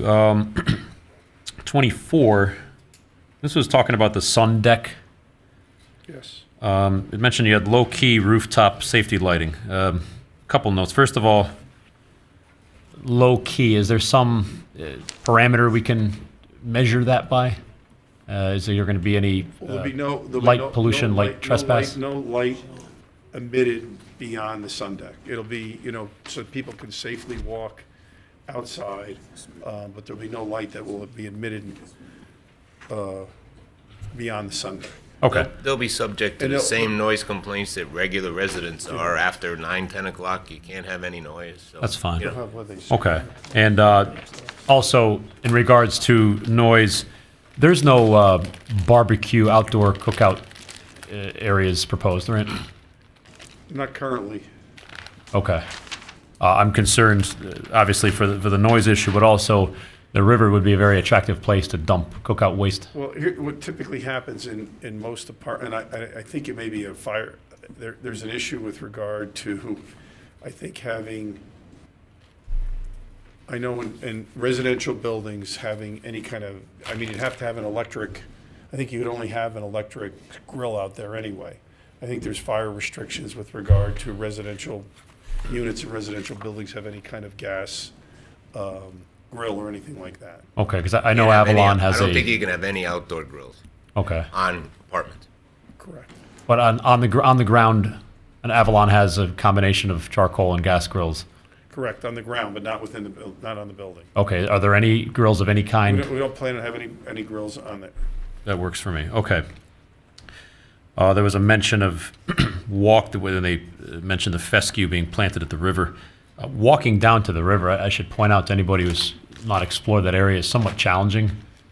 It's actually quite dangerous. It's a little bit of an orienteering expedition to walk down there. I'll let Mr. Vice Chairman Silver handle the river walk part. No, you're just backing me up from what I said before. I appreciate that. Of course. Well, that's, we're trying to clean out all the invasive species, clean it up, make it look like a real riverbank. We're building retaining walls, actually, where part of it is slipping underneath some of the paved area. So it took us 3 to 4 months through wetlands, numerous walks, discussions with engineering to basically bring this project to where the river's quality of water is going to get cleaned up, the sewage is going to get pumped away and out to White Plains Road.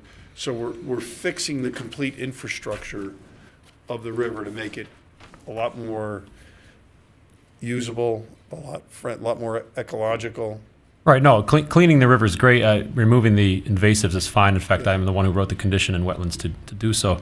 So I absolutely support that. Couple other very brief ones here. You mentioned that the buildings were going to connect, and I'm referring to the proposed structure and where the package store Porcelli's is / was. So is that connection going to be built? I don't understand how you can connect to something that doesn't exist. I'm a little confused on that. Well, what'll happen is the buildings, so basically this is where the existing building ends. That's like where the package store and everything is in the back. That building here, when the new building goes up, there'll be basically a walkway, let's call it a covered walkway and a connection. It won't be an enclosed, heated area. It'll basically be a covered roof so that people could circulate from one retail area to the other retail area. Okay, so if something down the road, if Porcelli's wants to Porcelli doesn't want to do anything. They've been gone for 20 years, but somebody wants to tear that down. Retail further down into the center, that this doesn't really connect to where the Porcelli's is. Okay, but if there eventually something is built there, that connection will be integrated into the new building? It'll be ready to? Yes. What'll Okay. happen- Well, basically, yeah, because that's why it's not going to be a heat functional place. It'll be something where it's going to be a covered walkway, where if you're shopping and you're buying, you go and buy a bottle of wine, and then you walk over and buy some candy on the other side. It'll basically allow for circulation. Okay. That whole other side where Porcelli's is hopefully this impetus for that whole thing to get rejuvenated the way this has. Okay, understood. Also, let's see here.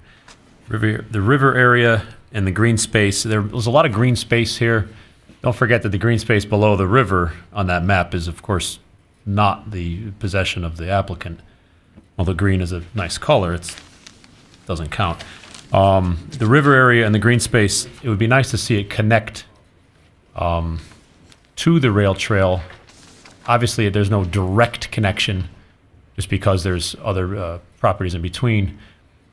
But an effort to connect with a legitimate way for people to walk or bike to the trail, would, if that was evident, would be a positive. People are just going to have to pay attention, as hard as it is for most people, to the crosswalks and the traffic lights, and you can get into Trumbull Center. Okay, because I didn't see a crosswalk, and perhaps this is a very minor edit, but next to the proposed green space. The town is, I know, talking about their whole sidewalks that go from basically where the mobile gas station is down to where the cemetery Okay, is. So there's ways to get there. Most people, you just have to pay attention. You've got to negotiate because of the awkwardness of that intersection of getting out of the rails to trails and then getting across White Plains Road. You almost have to go over to where the Starbucks is, new Starbucks is, then go down White Plains Road and then cross at a different section to get into Trumbull Center.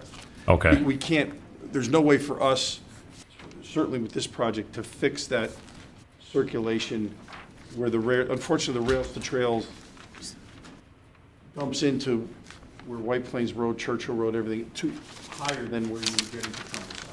Right, we're somewhat limited by that, but of course here next to the green space, there is an opportunity, because don't forget there's a light here currently, there is an opportunity for a first of all, a sidewalk to go all the way through. 'cause it- There are sidewalks that go all the way through. Okay, I'd like to see the new rendering actually reflect that and also reflect the crosswalk.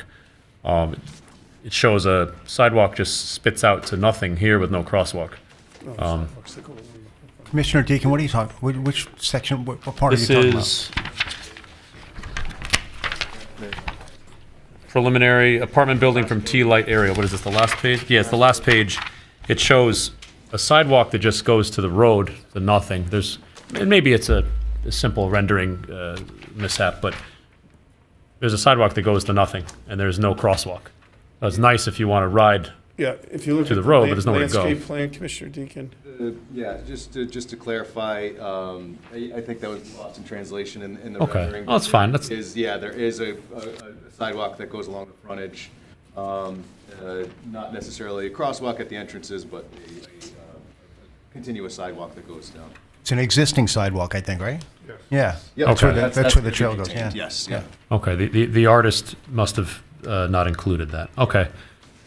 Mr. Chairman, thank you. Del Vecchio will bounce across. So for parking, I think I just read there's 28 parking spaces under the building. Is that, and is the intent for the residents to then utilize this spot over here because there's 50 units, so where? So basically, residents will have the ability to park in the garage, or in the, there's parking here and the parking behind, and that's where the entrance will be. And those will be marked They could also for, have the ability, there's a front door, so they have the ability, and there'll be an area there to enter from the front. You'll see the crosswalk that leads you into the building. They also have the ability to use the whole parking. will there be spots in the back numbered or No, say no, reserved? In general, you'll have reserved parking within the garage, But that's it.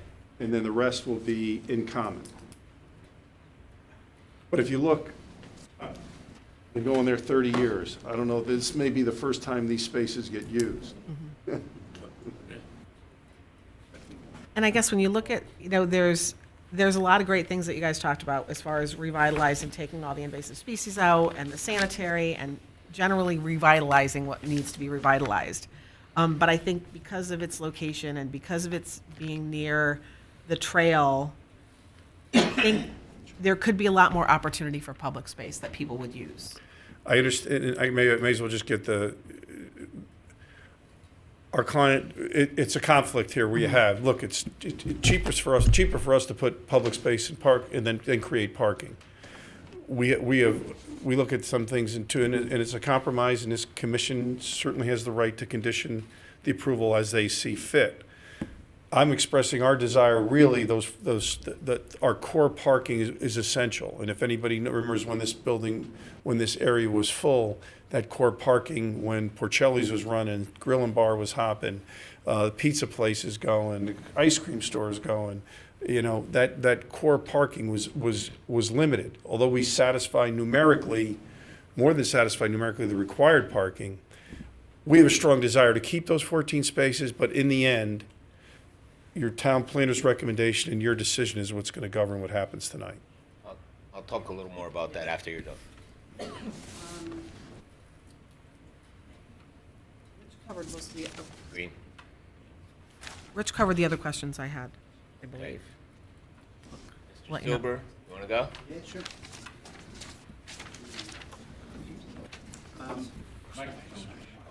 Thank you. So just going back to the traffic and the reserved parking, isn't there a concern that you're going to have people scrambling like crazy to get to the best spots in front of the building, and residents fighting with retail people? And I mean, it seems to me that there should be designated parking. Otherwise, it's going to be a free for all. We may end up doing that down the road, but in the end, typically one of these things we've always talked over the years, compatible alternate uses, where you have residential. Peak parking times are so different than the retail parking times. That's the Ask a beauty. supportive question. So will there be a residents-only entrance to the building that they'll need some kind of code or Yes. card in the back? Yes. The So that will be- garage is limited specifically to the That residents. would be an incentive for residents to want to park on the bottom in the back. Well, I mean, I'm sure you're going To to. get in and come up through the elevator. Well, there's not 100 spots or 75 spots there in that No. garage, right? So it's going to be certain residents. No, even parking on the outside, they can walk into the garage, one would assume. 28's a good. Ray, it's not a garage door garage, right? It's gonna be an open It's garage? to be gated. It's gonna be You're going to gated. have a fob, or you're going to have to operate to get in. It'll So- not be accessible to the public. All right, so resident who doesn't have a reserved spot, are they gonna be able to park in the back and get in through the garage to go up in the elevator? Yes. They just have to walk farther, and nobody likes to walk farther. Right. And they won't have the benefit of, covered parking. That's, Right, everybody doesn't get covered parking. Yeah. It's just the way it is. Yeah, They have the choice to live there, they know it. understood. Yeah, that's They're gonna right. rent with that knowledge. Right. Good point. All right. So some of these things I'm asking. Rich, I'll wait. yeah, go ahead. You Catholic school teacher over here. Some of these things I want to mention. Go to the commission as well as you, Attorney Rizzio, and so take them for what they are. I'd like to see sidewalks, either on both sides of the parking lot or down the middle, that lead directly from the building to the green out in front. And I'd like because I did a whole lot of reading on successful mixed-use projects, and almost every one of them mentions, a concourse, a public space, some social place where you can walk and where you can, eat your ice cream as you're walking up to your car or whatever it is. And so whether there's two wide parking lots next to the two existing buildings, or there's one right down the middle, I'm not sure whether you can make that happen. But I'd ask the commission to give that some consideration. So are you talking about creating a pavers that look like a sidewalk that connect the buildings so it almost encompasses the circle, so it's. a Well, it could do walk-around. that. I was thinking more that if you leave that building, if you're a resident of that building, and you want to walk up to that green with your kids or whatever, Right. you should be able, there should be some kind of, a socially oriented way to do it. So it could be on the Porticelli side and on the other side. These are these crosswalks, and these are sidewalks. that Right. take All right, so they exist. And you can come in here, and then you come this way, either go over the covered walkway, or there's gonna be a crosswalk that'll take you all the way up here. And then you come in here, into where Newtown Savings Bank is. This takes you past Brugger's Bagels, all the way up into here. So there's sidewalks encompassing the entire, I don't think you want anything that runs right through the. Yeah, that's, I know.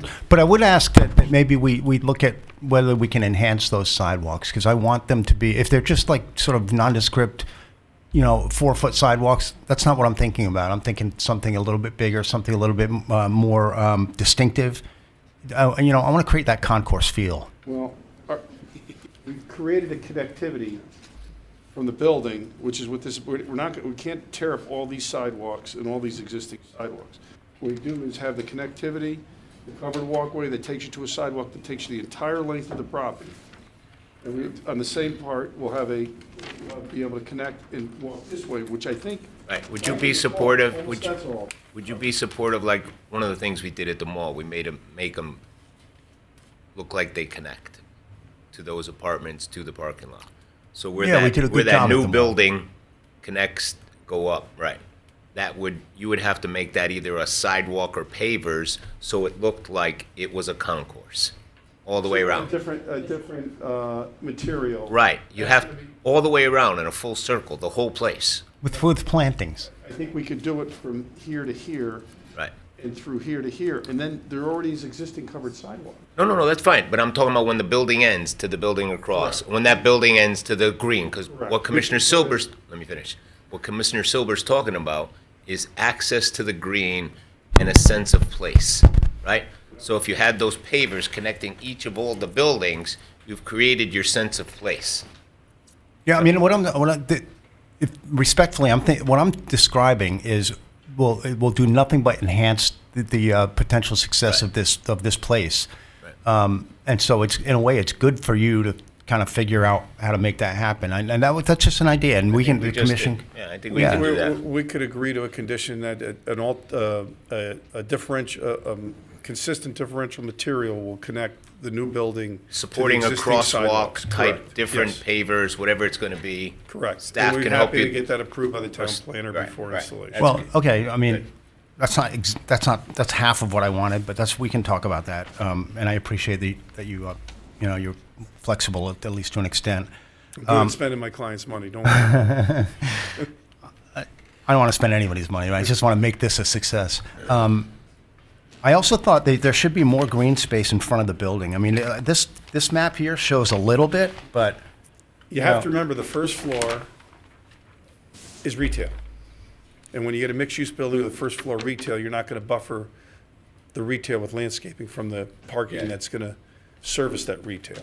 That deters the retail, unfortunately. well, maybe not in front of the door, but if I go into a shopping center, a strip mall even, and I see it and it looks nice from the outside, and there's a nice sort of, it's like the place down where Romanacci's is, and they have a nice sidewalk You there. intend to do big cement planters on the sidewalks, Yes. spaced out? It's gonna look, yes, yes. It's bleak to drive up to a building where it's just cement all the way up to the wall, to the vertical wall. There's landscaping in front. Right. And maybe you can just discuss real quickly. How about, let me ask you this, let me ask a specific question. Are you specifically intending to place large cement planters on the new developments and around the older developments in areas to create this? Beautify, right? Yeah, there is an opportunity to do that. I will point out, right now, in this plan, we're proposing large oak trees, kind of lining the face of this building that'll kind of frame those views, soften the architecture. It's not right up against the building, but at the same time, I think that you know, the owner would be amenable to adding some, you know, obviously some planters along the I face of think it. more in front of the new building. You have trees already, they're gonna be over there. I think more in front of there and the existing building Yeah, on we- the other side. We do have some landscaping there, but there's. And those white circles on the right side, those are going up, those are the trees too, right? Cross, There's- go up, Yeah, right. That's a clock. I'm talking about, No. 1, 2, 3, 4 o'clock. Those are just labels. No, So listen to what I'm this is- saying. This is a large tree here. Focus over here. If that's a clock, 1, 2, 3 o'clock on the right side, are those also trees? There's a I tree think he's here. talking about That going. would be 5 o'clock. I'm pretending that's a clock. I'm trying to put your finger where I'm talking about. This is not a tree, no. Right, yeah. I needed to get up. Come on over here. These are trees here, Correct. right? So you have trees everywhere except over here, so they just need planted, right? Right. These are all added. They're not existing. Yes. Yeah, I mean, Mr. Silver, these trees are all added Yeah. around the whole parking. I love that. I mean, I think that goes to what I was trying to describe before about a concourse feel. So that would be great. It might already And they're be not there. there now, right? No, there's. No, that's all new. No street trees. And they're not in planters. What you envision is not in These are planters. landscaped islands, correct, yeah. So that's actually tearing asphalt. Oh, it's up, okay. increasing- All right, all Increasing right. impervious. No, I think that'd be great. You're gonna have the older buildings framed, basically, like you said, a concourse of Yeah. landscaped islands, and then you're gonna have landscaping in the front. I think what you're asking for is there. Yeah. I mean, and just consider making that landscaping right in front of the building a little bit wider than 2 feet or whatever that looks like. All right, thanks. That all sounds good. A couple of others. Okay, so what about enlarging the green in the front? I know the planner and the chairman have talked about this, but you know, and you may know already, Attorney Rizzio, but I'll get to that. yeah, all right, I'll let Fred handle that. I also think there should be some kind of a resident space in the back that maybe replicates this green, and maybe it's in that far. Chair, we have taken, certainly along the back, we have, the wetlands, we removed 5 or 10 spaces to increase the greenery. They also wanted this used to be wider for deliveries. They made it, we reduced the size of the driveway coming in to increase all this landscaping back here. So there'll be level area there now? What's that? There'll be level area at the There'll top be there level now. area out there now. There'll be picnic tables out there. That's not what I'm talking about, Attorney Rizzio. I'm talking about all the way to the far left there, where almost where 888 is. You know, right now it's a vacant parking lot for the most Out part. here? Yeah. Maybe there's room to create a second pedestrian space. That is a leased parcel. So we don't own that. We don't have the ability to do anything but parking there. If you know, a lot of times you'll see overflow parking from the medical facility. That's right. At 88. It's not theirs, they can't. So we don't have the ability to do, there's a long-term land lease on this piece that goes with this building that requires it to be parking, that it's leased. So we don't own this parking back there. But if you have a long-term lease, can't you, the lessor? Lease, it's parking. It's a parking lot. I just wonder if you could negotiate. You're not talking about putting a new building, and you're talking about putting some green space in there. All right. We don't have we don't own it. We don't have the. No, I ability to- understand. I mean, you could talk to the person who does own it. Are you concerned about garage flooding, even with the wetlands approval? No, this thing's been engineered to retain all the water that comes on. The time they had the problem with the flooding in White Plains, the flooding in Trumbull Center was what happened was the town's stormwater basins, stormwater system got all overflowed. It was all the water coming down Churchill Road that flowed into Trumbull Center. We don't necessarily have a flooding problem. Doesn't it? I would ask the engineer about that. First of all, that was all state road because that's Yeah. Churchill, Right. not the towns. No, I understand. And there was a broken water main at that time, too. Yeah, the whole thing was just, it ended up looking like Trumbull Center had a flooding problem, but it wasn't Trumbull Center's water that caused the flooding problem. This was But, all handled but at Trumbull wetland. Center is still in a flood zone there, where Correct. this building is still a flood zone. Correct. Is not a floodway on the new map. Correct. But we've The also, basement could, the garage could flood. well, they've also, why don't you address that? There are a couple of things that are happening with the new flood maps.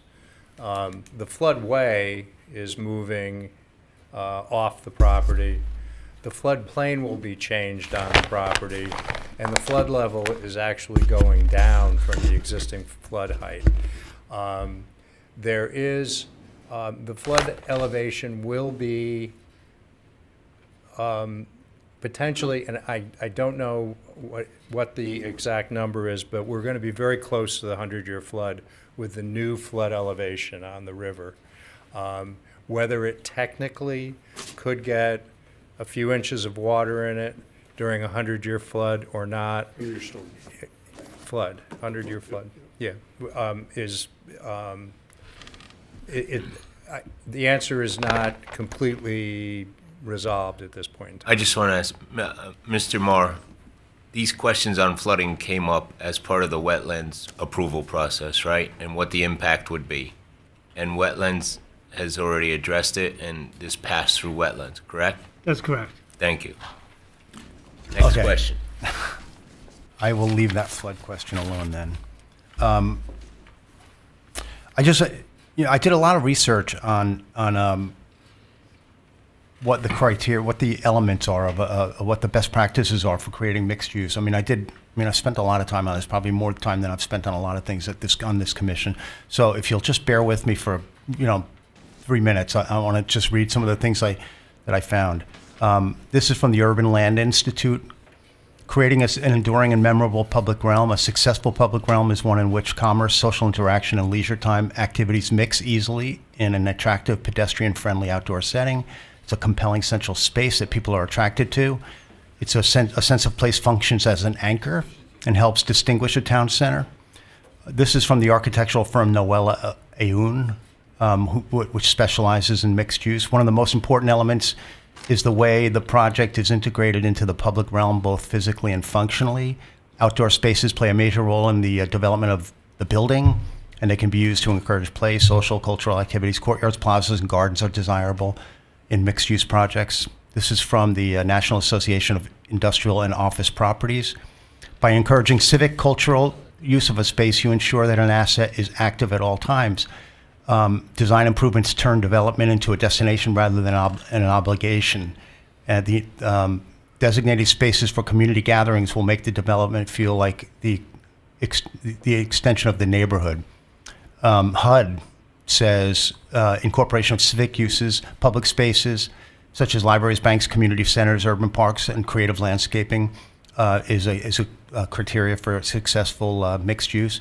And then if you go to our own regulation, in the statement of purpose, that's 3.6.1, it says, a mixed-use development is intended to blend multiple uses such as residential, commercial, cultural, institutional, or entertainment into one location where those functions are to some degree physically and functionally integrated. And I just wanted to ask you, Attorney Rizzio, are we making that happen here?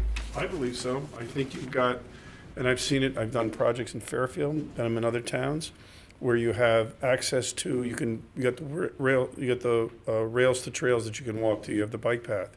You have walking within. You have a river right behind you that will then have picnic tables. You're going to have an area to assemble at the beginning of the property, the size of which will be determined by the commission. You have a mixture of restaurants. You have a bank. You have all the things you talked about. What you have though is limited space. And I think we've done the best we can. It'd be one thing if we're blowing up the entire property and master planning it.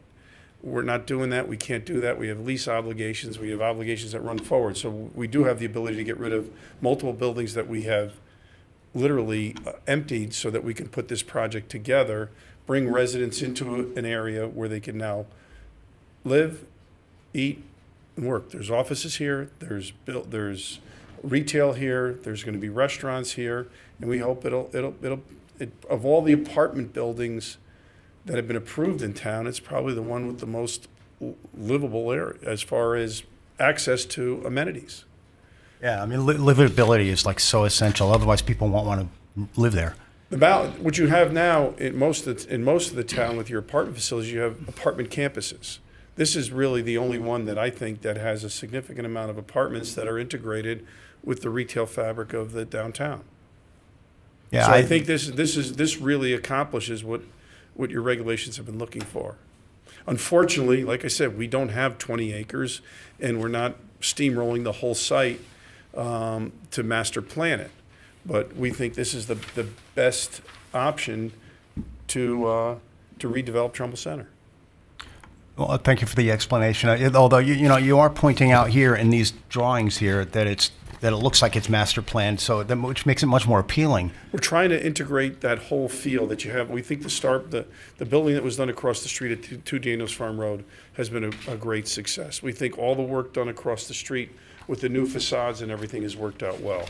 So that this gets rid of the two basically eyesores that existed in Trumbull Center, which is the professional building before it falls down, and the other building which housed the old Starbucks and Marie's and the Chinese restaurant. and I think the pharmacy. Porcelli's building is also an eyesore, and I think here it looks terrific.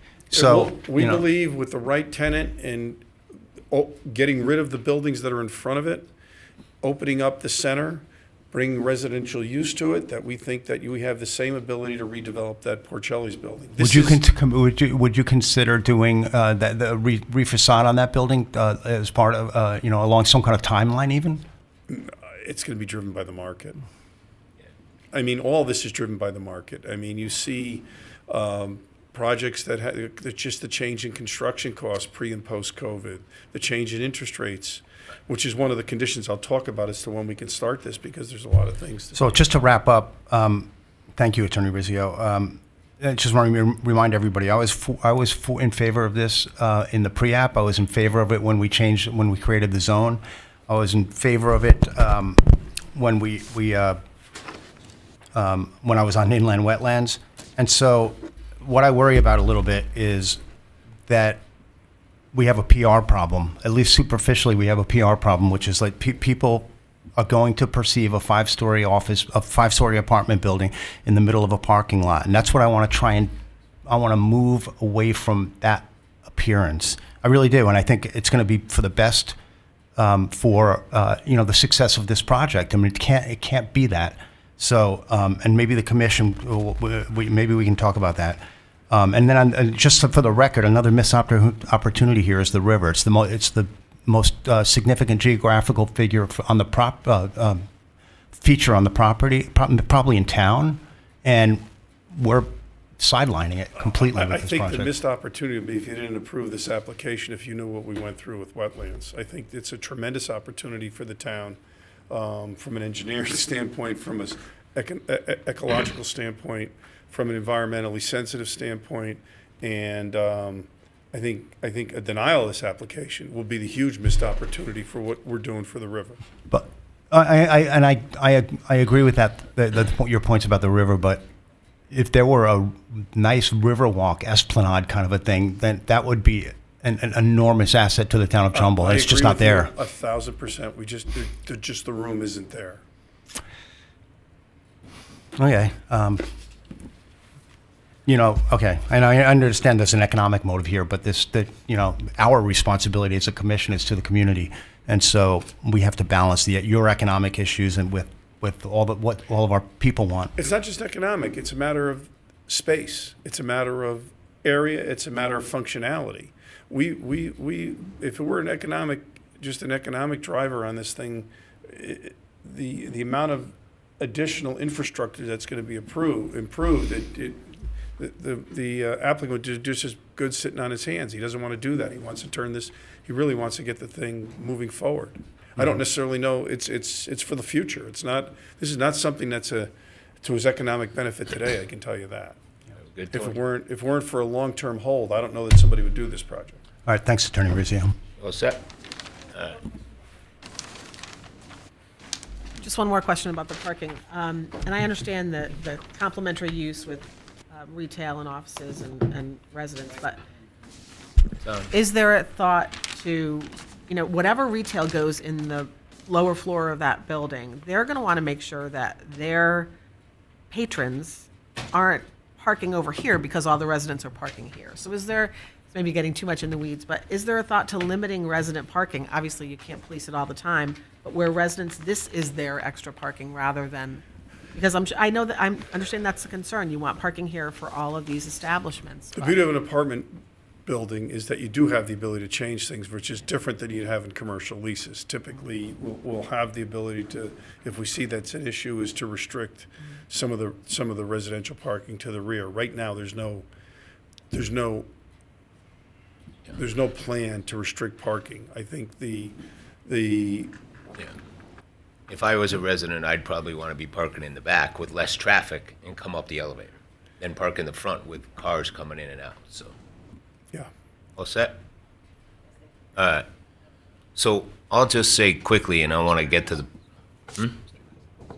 Yeah. Yeah, I got it. Jim gave me the elbow. Oh. You missed it.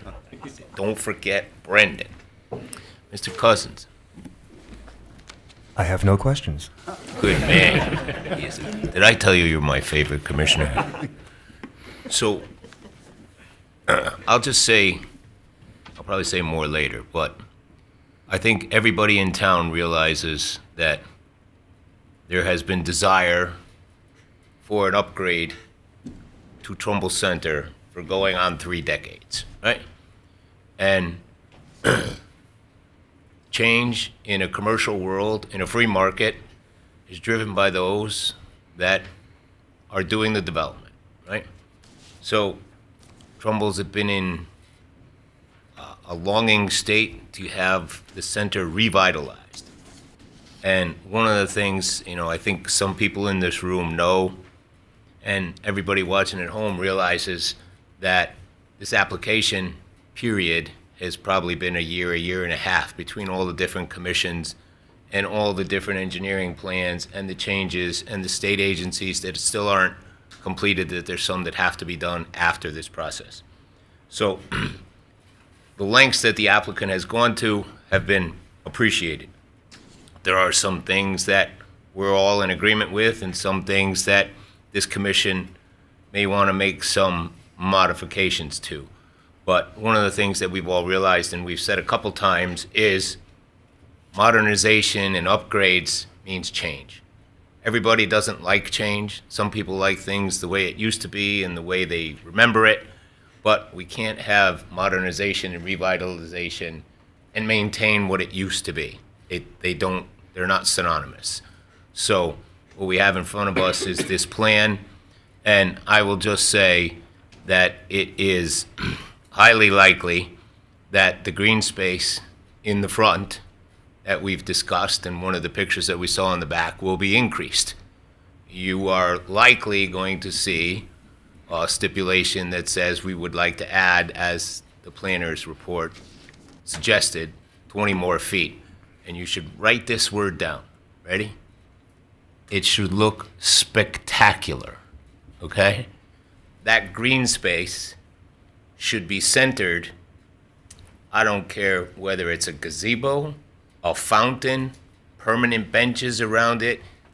That green needs to be the reason people go to Trumbull Center, to take their selfies and send pictures and say, have you seen it? Have you been there? Not just a building where people are going to live. As we said, this is 30 years in the making, right? And it's going to be here for 30, 50 years after we're all gone. So this is our chance. And that green, the way it sits, it's nice, it's a good effort, but it's on the path to success. We're going to help you make good great, right? So that green is going to be bigger than it shows on that picture, all right? And we'll work with staff, whatever it needs to be, but it has to have a centerpiece that draws people to it. They want to go stop, they want to look at it. A fountain with a mermaid and things around it and nice trees and people, little Mickey Mouse trees. I don't care what it is, but it has to be fantastic. It has to be a draw to Trumbull Center. Not just a nice new building for the people that live there and going to visit the nice restaurant that's going to be there, hopefully, when it all comes to pass, right? So We appreciate everything that's taken place, so now we're going to get to be able to ask if there are any members from the public who would like to come up and speak for or against this application. Please just come up to the microphone and state your name and address and what you'd like to say. Hi, my name is Marie Cuevas, and my husband and I live at 6 Manor Drive, which is directly across the Pennaquag River and from the 900 White Plains Road property we're talking about tonight. We oppose the request for the current zone change special permit to the property for a multitude of reasons, and I think we've missed the mark in the discussion here tonight. According to the application up for review, the current owner states that the proposed new mixed-use structure will be a tremendous benefit to the surrounding neighborhood. However, a 5-story building would in actuality be a non-conforming eyesore. Given its height, it would tower over all the other structures in Trumbull Center and be one of the largest in Trumbull Town. It will shadow over the homes in the neighborhood on the other side of the river, with the proposed apartments and the rooftop sun deck viewing directly into several homes' yards. This will undoubtedly have a direct effect on our property values. The application also asserts that the plans will not result in detrimental impact to the roadways. Adding 50 more residences to 900 White Plains Road would potentially introduce more than 50 more vehicles to the area. The majority of the tenants would need to commute to work. One of the touted perks of this property is stated to be a 2,000-foot distance to Route 25. The morning school traffic on Daniels Forum Road is already backed up to and onto White Plains Road. This would only create more traffic in the area at that time. In addition, the application proclaims mixed-use development allows for smaller and more affordable housing units in the area in which cars are not needed to run basic errands. I will assert that 900 White Plains Road does not meet that description. There is no present grocery store within walking distance. There has been no grocery store in Trumbull Center for over 10 years that I've lived there. Even though there is a proposed one in the plan, I question the ability to get one open. If it were that easy, why has the space been vacant all this time? Finally, I have some questions I would like to pose to the committee and to Mr. Russo over here. The proposed plans include erosion control that appear to abut my and the Russell's property next door. What will the effects of this do to our properties? Will the retaining wall proposed also cause further erosion to properties on the other side of the river? In the 10-plus years I have lived there, we have already had 2 100-year floods, both of which have flooded my and several of my neighbors' properties. What are the steps being taken to make sure this plan will not increase the flooding to our side? Presently, the property uses the riverbank to pile up snow, which melts into the river, allows debris and chemical remnants to pollute the river. What is the plan moving forward for snow removal to stop this? The proposed plans include, which I thought were 33, but now I'm hearing 28 parking spots for the 52 units. Where are the other tenants expected to park? Did you consider that many spots along that river are prone to flooding? The residents at Main are nearly completion. This is development containing 260 apartments already in the Trumbull area. Does Trumbull need 52 more residences? Maybe less apartments and floors would meet the need and the aesthetic to the downtown. Has the committee taken into consideration that the plans for a senior and community center at the Hardy Lane site will also affect traffic in this area? Both building plans will create traffic that directly feeds into the White Plains Road. I would implore the committee to take all concerns into consideration when deciding on this application for zone change and the present billing plans. Thank you. Thank you. Is there anybody else here to speak for or against this application? Anyone else? Okay, hearing none. Mr. Rizzio, you can give a summation if you'd like. Well, first of all, let me, as a courtesy to the neighbor, Rob, if you can I think- address the flooding issue with regard to the river and erosion controls as far as I'll just say, I don't want to answer for you, but one of the things that I've said before when it was brought up here is that all the flooding concerns did have to be met, and completely worked out in excruciating detail at wetlands. That's their job. And they did it, and things were done and designed and redesigned, and as was stated from the town engineer, what's going to take place afterwards, if this plan is approved, is a more successful and more efficient way for that water to flow and less flooding because of the improvements that they're going to be required to make. So we've already heard that. I need to double check that because Yeah, as can we Commissioner double check? Silber said and the town engineer said, but I want to hear if he wants to, if you want to add anything to that. Okay. Just make the flood erosion. I want to clarify control, that the- point with him, the other side of the The river. extent we've done to protect the neighbors across the river and the fact that the retaining wall from the, will not have an impact, that's going to be installed, that's, will actually be a protection. Thanks, Ray.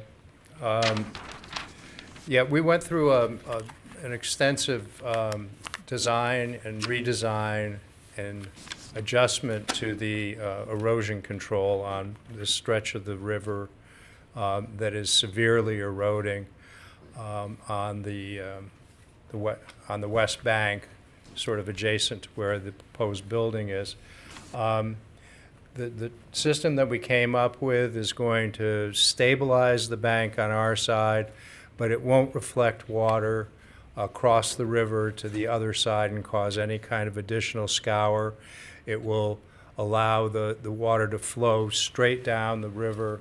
One of the problems is that there's some eddies on our side with some deflection of the flow. That's going to be eliminated. And we're also going to be doing planting in the riprap, which was a condition of approval. So it'll be a naturalized embankment restoration project. Bill, did you need or want to add anything to that? Just to the reminder that they've improved the stormwater management that doesn't exist there today.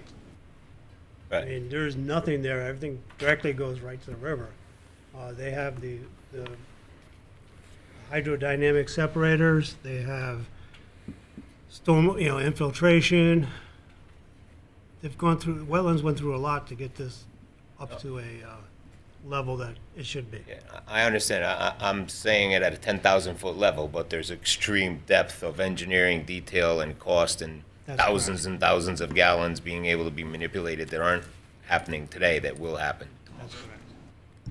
Okay, so are you ready? Yes, Chairman. Respectfully, we've been working with you for the last year and a half. We developed a regulation called the Trumbull Center Mixed Use Overlay Zone. We believe through our presentation, adopting all the comments of staff as part of our presentation, rather than to repeat them all, that we have satisfied all the requirements to justify a change of zone to the Trumbull Mixed Use Overlay Zone. I also think that when combined with our comments in our presentation and the plans, along with the requirements to obtain a special permit with regard to appropriateness of use, consistency with the application, consistency with the master plan, consistency with the overlay zone, lack of impact on the health, safety, and welfare. We've received approvals from our WPCA, from the Traffic Commission already, from the Police Commission, that we satisfy all of the terms and conditions that you would see in a special permit application. Finally, there were some conditions that were discussed that I'd like to take you through. And basically, there were 7 conditions that I thought I saw.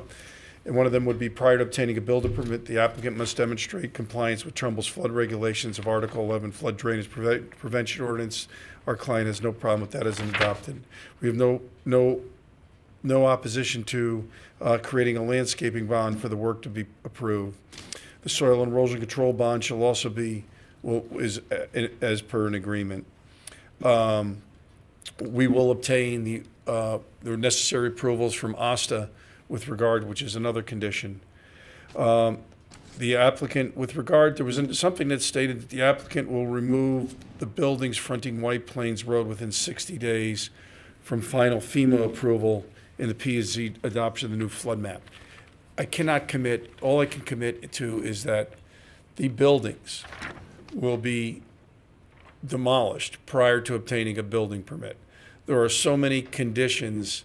We have technically, for any kind of special permit approval, there's statutory regulations, I think, believe gives us up to 5 years with which to proceed on a project. There is no one anticipated COVID.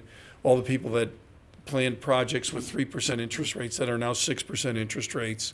There are so many factors to going in that we cannot commit to when we're going to demolish these buildings and start the project. We have statutory timeframes with which we can start. Our hope is to start right away, as soon as these flood plans, but we cannot commit to tearing the buildings down within 60 days. What we can do is agree to a condition of approval that those buildings will be demolished prior to an issuance of a building permit, so that you don't run the risk of us leaving a building up and then leaving these buildings up while we're under construction for another building, for the other buildings. I think that's more than a reasonable request. The applicant comply with all conditions of the WPCA approval, obviously will. And then with regard to the area along White Plains Road, I just want to make, it's been a little bit of a bone of contention. The commission obviously has the right to make the conditions of approval that they seek fit. I just tried to explain to the commission how important parking was for the core of this area, and that it's a balancing act, that the commission's going to make a decision as to whether those 14 spaces warrant remaining there. One of the things that we could do is request that we would be able to landscape it, but that we would be able to treat it as a deferred parking area that we could come back to the commission down the future if it was deemed to be necessary. Other than that, I believe, what's that? There's going to be an 8 Yes. walkways, paver walkways. Walkways will have features. Connectivity for all 4 buildings. That's fine. Other than that, one thing I can tell you, I don't know if Commissioner Silverman had a PR or public relations problem. We've had one person who's had an issue with the application. I've been doing this 30 years. This thing has been as well advertised, as well discussed, as well tossed around. We've adopted a regulation probably over a year ago that took this concept into place. We'd like to see it through. I believe we had very strong, obviously there's not a lot of people here objecting to it, and a lot of people know about it. There's a strong interest in seeing Trumbull Center revitalized. Our client plans to do it in a spectacular way as quickly as they can. And I rest assured, this is an important project. This project is so important, is it will help to stabilize the balance of the center and really move it forward. And I appreciate your time. You guys have been very patient. You've been very thoughtful, and I hope we've taken into account most of your concerns in putting this project together. I respectfully request this commission grant the zone change and the special permit with such conditions that the commission may impose. Double checking any last questions before we motion to close the hearing. All set? All set. All right. Thank you. At this time, I'll take a motion to close the hearing. Mr. Deacon, is there a second? Ms. Delvecchio. Further questions? Nope. Hearing none. Motion to close. All in favor? 1, 2, 3, 4, 5. Excellent. Okay. So, as we go forward, we will first take number 1, which is taking the new zone change and applying it to this property, which is zone change for 900 White Plains Road, file 2407. A request to apply the zone for the Trumbull Center mixed-use overlay to the property at 900 White Plains Road. Through the chair, Yes, sir. I'll make a motion to approve for discussion purposes only. No. It's a motion to approve or not? Yeah. Motion to approve. Okay. Is there a second? Ms. Delvecchio. Okay. Are there any discussions right now? Through the chair, do you want the conditions? No, this is just to apply the zone. So just in case people from the public are looking, in this particular case, we have a property that needs a zone change to be able to approve the development that is going to also apply to be there, Right now, it's not there yet, we have to apply it. So this is simply creating or assigning 900 White Plains Road to be in the new Trumbull Center mixed use. That's all it is. It's just changing the zone. So that's the first step. Everything is on, all the detail would be in the next one. So if there's no further discussion, I'll take a, yeah. As we, if we vote to approve this, the rules, approval is per CGS 8.3, and it complies with our POCD, and it would be effective for May 10th, 2024. All those in favor? Aye. 1, 2, 3, 4, 5. Thank you. Now, so one of the things we've done in the past, and I think we should do today to avoid doing this twice, is request a motion that includes all the conditions at once, or would you prefer we did it twice and motion to amend it? You do it all at once. We could do it all at once. So I don't know that there's anything other than what we've already discussed, right? Yeah. Okay. So, at this time, we are now going to entertain number 2 for 900 White Plains Road, file 2408, which is the applicant Trumbull Center LLC requesting the special permit site plan to construct this 5-story mixed-use building and associated site improvements in Trumbull Center mixed-use overlay zone that now exists for this property, right? I will take a motion to approve this with the following conditions, and I'm going to have to state them for the record. Condition 1, prior to obtaining a building permit, applicant must demonstrate compliance with Trumbull's flood regulations. Article 11 Flood Damage Prevention Ordinance. Applicant must demonstrate that proposed buildings are no longer an AE floodway as shown on the current FEMA map 09001C0427F, effective June 18th, 2010. Second condition, landscaping bond to be submitted to in the amount approved by the town planner, and the vegetation and plantings to be in keeping with the Trumbull Center corridor study, also to be approved by the town planner. Soil erosion control bond to be provided in the amount set by the town engineer. Number 4, the applicant to obtain approval from the Office of State Traffic Administration, OSTA, or evidence that OSTA approval is not required. 5,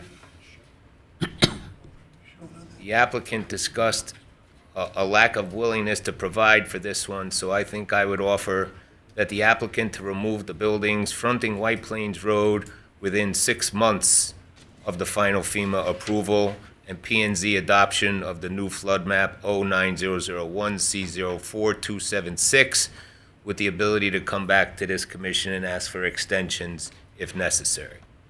6, applicant to comply with all conditions of existing WPCA approval. 7, open space green area along White Plains Road to be established with dimensions that are approximately or very close to exactly 60 feet by 135 feet and designed similar to the recommendations of the Trumbull Center corridor study in spectacular fashion. The plan must be submitted to and approved by the town planner. Number 8, plans to demonstrate connected walkways with pavers or similar materials between the buildings as approved by the town planner. 9. Huh? The dumpster. Oh, I have a, want me to read it? it was underneath, right? The additional landscaping shall be added to the plan where the dumpster had been originally shown. 9, additional dumpsters, additional coverage to be added to the dumpsters that are currently outdoors, right?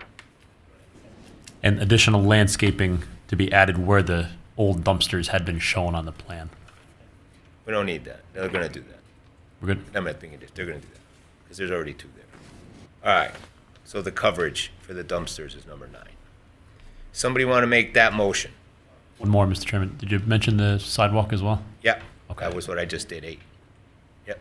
All right, I'll make that motion. Okay, is there a second? Second. Ms. Delvecchio. Okay, the motion has been made that has the conditions existing, and it's been seconded. any discussion for the record before we vote? I'll go around the room. Mr. Cousins, you get to go first because you went last and everybody took your talking points. All right, Mr. Deacon. Are we making any reference to music or noise on the rooftop No. and as well as? They already have to comply Okay. with all the rules and regulations that the whole town does. And it's gonna be governed by residential rules, not commercial rules.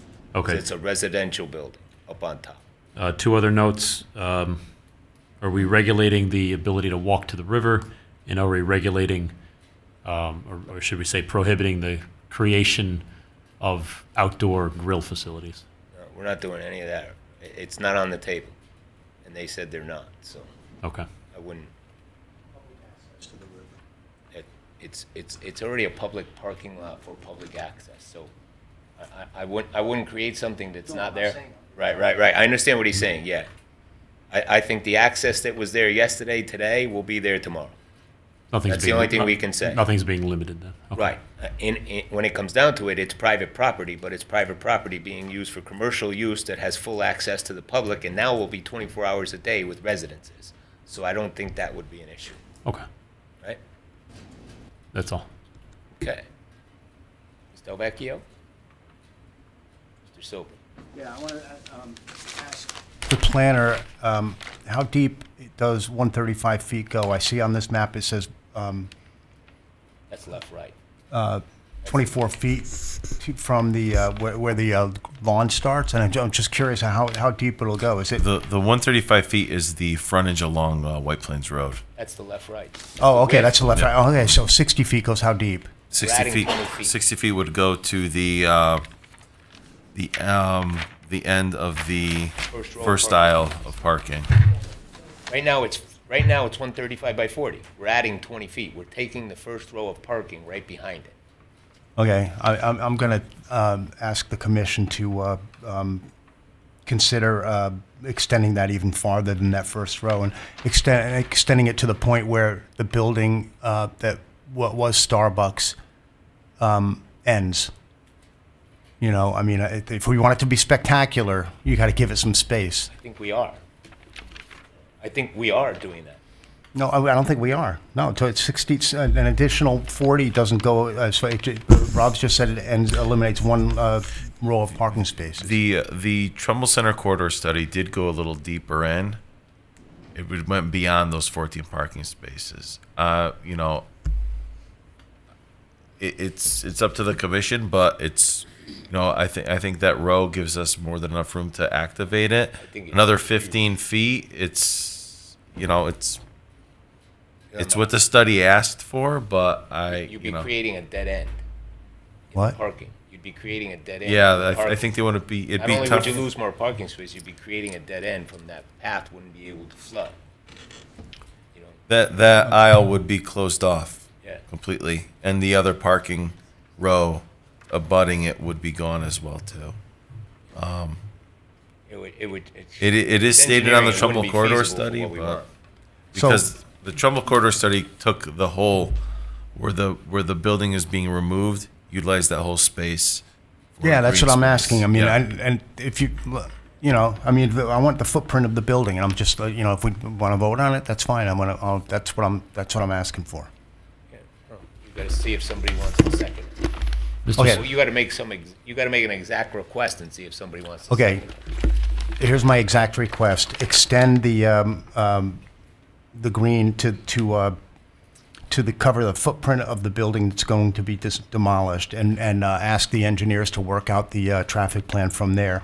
And the reason I say that is because if we want it to really be a spectacular place, a destination, this is the only spot in this entire development that has that potential to be a destination.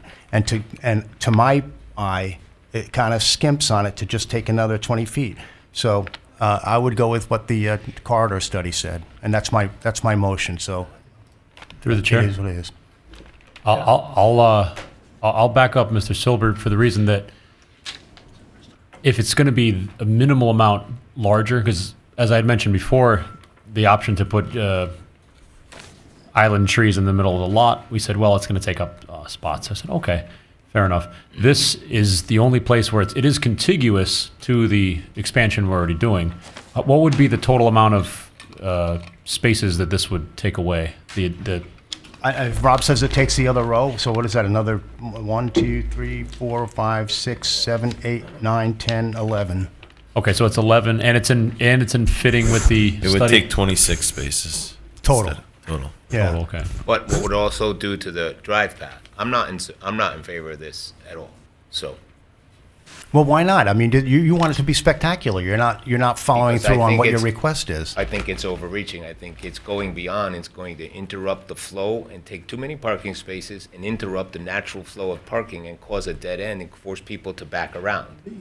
You know, working with staff, Tony, like they've talked about, staff did the designs and staff did plan and staff made the recommendations because they saw the impact was palatable for increasing by 30% and going from 40 to 60, right? Then taking it more, there's been no engineering design, there's been no staff review, and the impact would totally redesign the engineering of the parking lot. What if we put the pervious grass in there, Mr. Chairman? It solves his problem, and it It solves... takes it wouldn't be a green anymore. It wouldn't be a green anymore. What we're talking about is increasing the size of the green, which staff worked on for a couple weeks to say what the difference could be that would work to take some parking spaces, and you could see the applicant themselves are concerned with parking. They don't even want that 30%. But we, as a commission, said we did. Staff worked on it. They did the designs, they did the planning. But Doing this at the 11th hour and not realizing the full If impact it, of wait the a minute. engineering. We can't do anything at the 11th hour. We can't have the discussion, which is what this commission is intended to do, to discuss these things. And you're telling me it's the 11th hour. I'm just saying, take it to the footprint of the building. I mean, you eliminate that row. The row stops at a dead end now. Right, but as the point I made was staff took numerous hours to do the plan and design and see the impact. You made a statement that said you'd like to make an amendment and then asked how many parking spaces would that affect? You know, there's not a plan behind that and a design for impact. That's kind of what I mean. No, I understand, Mr. Chairman. I appreciate your perspective. I would just like to say, ask staff and the applicant. I think we'd still be Can't ask within. the applicant anything. The hearing's Well, he closed. can. No, we can't have All right. engagement with the applicant during deliberations. So the question I have then is, are we within parking requirements, which I think we probably still will be. I mean, that's, I'm here to give input, and that's what I'm doing, I'm giving input. Mr. Chairman, sorry, through the chair, Mr. Silver, it looks like the area you're eliminating would eliminate a right angle. The rest are all straight. So if there was a place to eliminate that would be somewhat troublesome, it would be the right angle. I could understand if you're creating a dead end, it's a problem, but he is eliminating a right angle, and it's only half a row. Just, okay, all right. No, I will, I'm just going to drop the. No, Mr. Silver, I'm backing you up. Oh, you are? Yeah. I'm not hearing that, but say it again. I'm trying to convince the chairman or anyone else, you're eliminating an area that you're getting rid of a parking lane that contains a right angle. That's a good thing. You're getting rid of a curve. All the rest of the rows will all be straight. I understand now, thank you, yeah. And yes, I agree. I mean, it is a right angle. It's probably an awkward turn, considering people are going to be backing out of the one closest to White Plains Road, and there's not a whole lot of three-point turn space there. I'm just saying that, like I just said, I'll repeat it again. This is the one spot on this entire site where we get to actually, create something that the town will benefit from over the course of the next 30 years. And so, I mean, and I appreciate the staff, and somebody else worked out this 20 feet in advance, but this is what I'm requesting. I think it's a good thing. Right. I think it's overreaching, but I'm not in favor of it. So if you're going to second it, you second it. It's up to you if you're going to do it. I'll second the motion. If it Okay. fails, it fails. Okay. So what you want to repeat what the motion is now? The motion is to extend the green to the point where the footprint of the Starbucks building ends. Do you even know how many feet that extends, from where we were? No, I would have to estimate it. I mean, so it's you know, it's probably double what the parking space, It's up to the next row of parking. it's up to the next row of parking.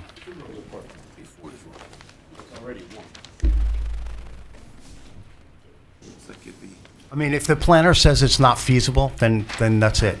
Just walk away from it. We've already expanded one. It would simply be drawing the line up to the next row of parking. Oh, I think it's more impact than that. It's definitely more impact than that. It's not as simple as what you're saying. It's got a deeper impact to the next drive lane. Yeah. Mr. Mara, are you gonna be able to weigh in on this? So, I You know? don't get to, you look at the plan. I'm sorry. Uh, You look at the plan, the dotted line shows the existing Starbucks building. Right? You're taking actually more than 26 parking spaces. You're taking 30, 12, 3 rows. What, 3 rows? 3 rows. So here's my question then, to this commission and to the engineer. Are we approving a parking lot or are we approving a destination for Trumbull?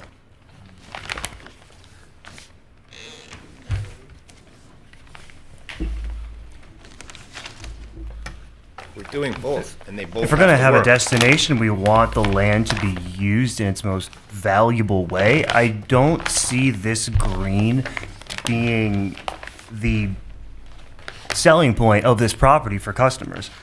I'm looking at the location of this green on the current plan, and I'm struggling to think of who's going to actually want to sit here next to a bank and next to a main road.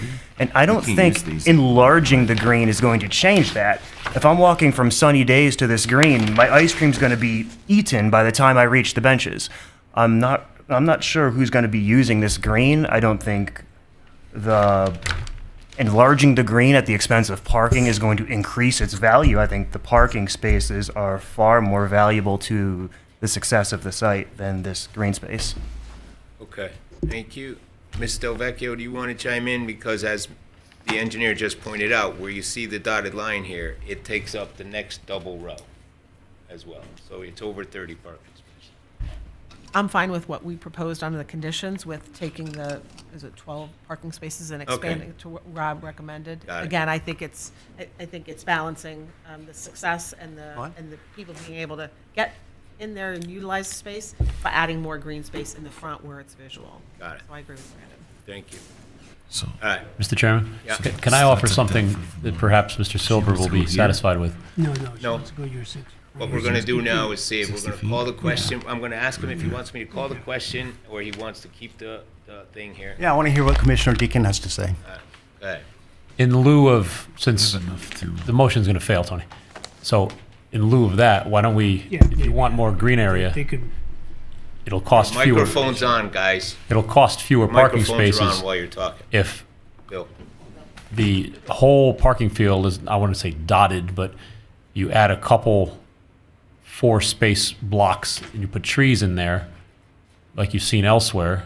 It adds to the green space that perhaps you want if this We talked expanded about- green area is not going Time to. out. We talked about that during the hearing, on not losing more parking spaces because they describe how they have trees already being planted and losing spaces around the whole green already when we asked them to add planters on the front of the new apartment building, and they agreed. So there already is greenage around there. Okay, I'm That's trying in the to same find, discussion. Green space. I'm trying to find a way to get them on board, that's all. Yeah, that's fine. Let's just, let's drop the amendment. I withdraw it. You withdraw? You Yep. withdraw? All right, it's withdrawn. I mean, You withdraw your second, right? If he's withdrawing his motion? All right, is there any further discussion on the amendment itself, the impact, or the conditions as they were listed, or any other modifications? Yeah, I have another one. Okay? I want I'd like to request that the planner take a look at those existing sidewalks on both sides of the parking lot and just vet them for width and whether they look like a utilitarian sidewalk, or whether they look like we can create, sort of a place, a sense of place, not a destination, but a concourse, an esplanade, something like that. Yeah, I know what you're talking about, the width of the park, the width of the sidewalks where you're not walking behind somebody but next to somebody. Yeah, I know. I think there's a number to request the width, a comfortable width, to activate those sidewalks as well too. So, There's a number, I'm sorry, I'm not sure what that means. a number of feet of width. Yeah. To access So that. There's a number, but I think it's a little excessive. There's a number of, I think, like 4 or 5 feet for sidewalks. Shoulder to shoulder, right? Yeah, at 5 least 5 feet. So, in other words, if it's 3 feet now, we can consider 5, is that what you're saying? I think where are you looking to put? I'm looking in front of Porcelli's, and I'm looking in front of I don't know, what is it, Building 4 on the other side? So, How does that impact the roadway and the parking spaces if you impede 3 or 4 more feet in? And how many parking spaces would you lose? I didn't count them. Why, did you expect me to? If you're bringing that up in the, right now, yeah. No. You have to know the impact of your statement. Probably de minimis. I think because of the fire lanes along the old grocery store. What is that? Those are 6 feet?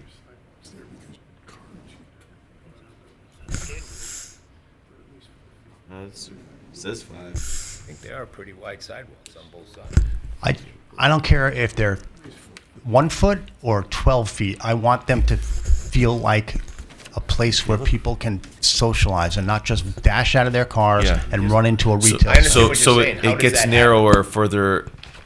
How does that The happen? further you get, the closer you get to White Plains Road, the narrower the sidewalks get. So the further you get closer to the proposed building, they turn into 5-foot sidewalks. But along where Brugger's is and Ichiro, it's narrower. Right, so let me ask you a question. I understand what you're saying, but I don't understand what you're trying to achieve when you're saying the sense of place. What do you expect to be done with the sidewalks? When you say, I don't care how wide they are, what are you looking for? What I'm looking for, like I just said, is something something more than utilitarian, something that feels like a place where you can leisurely take a walk and eat your ice cream, as Commissioner Cousins suggested. How does that happen? I'm not an engineer, I'm a journalist.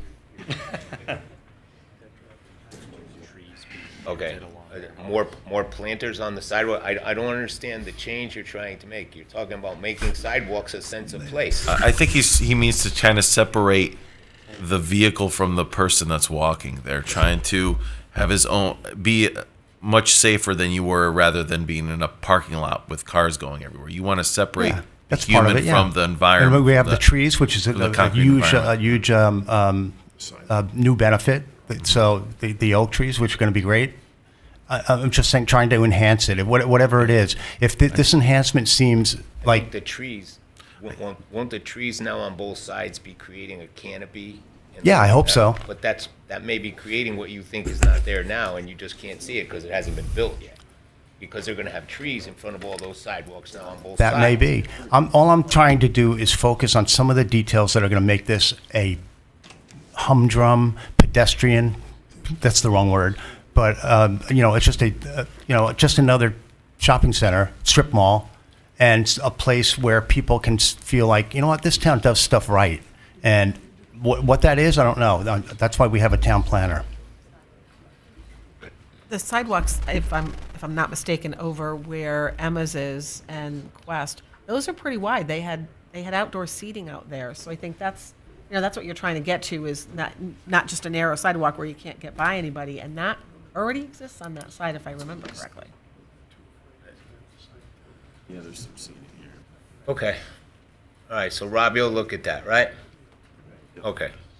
Anything else? Nope. All right. If there's no further questions, at this time, I will take a vote on the application with the conditions amended to it, all 9 of them, as listed and discussed, and saying that if approved, this change, the same stuff, right? Just the effective date. The commission will be, this will be effective May 10th, 2024. All right? Nothing? All in favor? Aye. 1, 2, 3, 4, 5. Linda, you got that? That was easy. All right. Next on our agenda. I think that's it, other than a planner. Planner report. Is there a planner's report? No. No. All right. Acceptance of minutes from the March meeting. Is there a motion? Read the motion and the minutes, and I'm not making any sense right now, but I'll make a motion Is there a second? to approve. Second. Just a second. Any You got- questions? you got Hearing that, none. Linda? All in favor, aye. 1, 2, 3, 4, 5. This time I'll take a motion to close. So moved. All in favor, aye. 1, 2, 3, 4, 5. Thank you, Linda. Wait, close. You mean adjourn, Fred?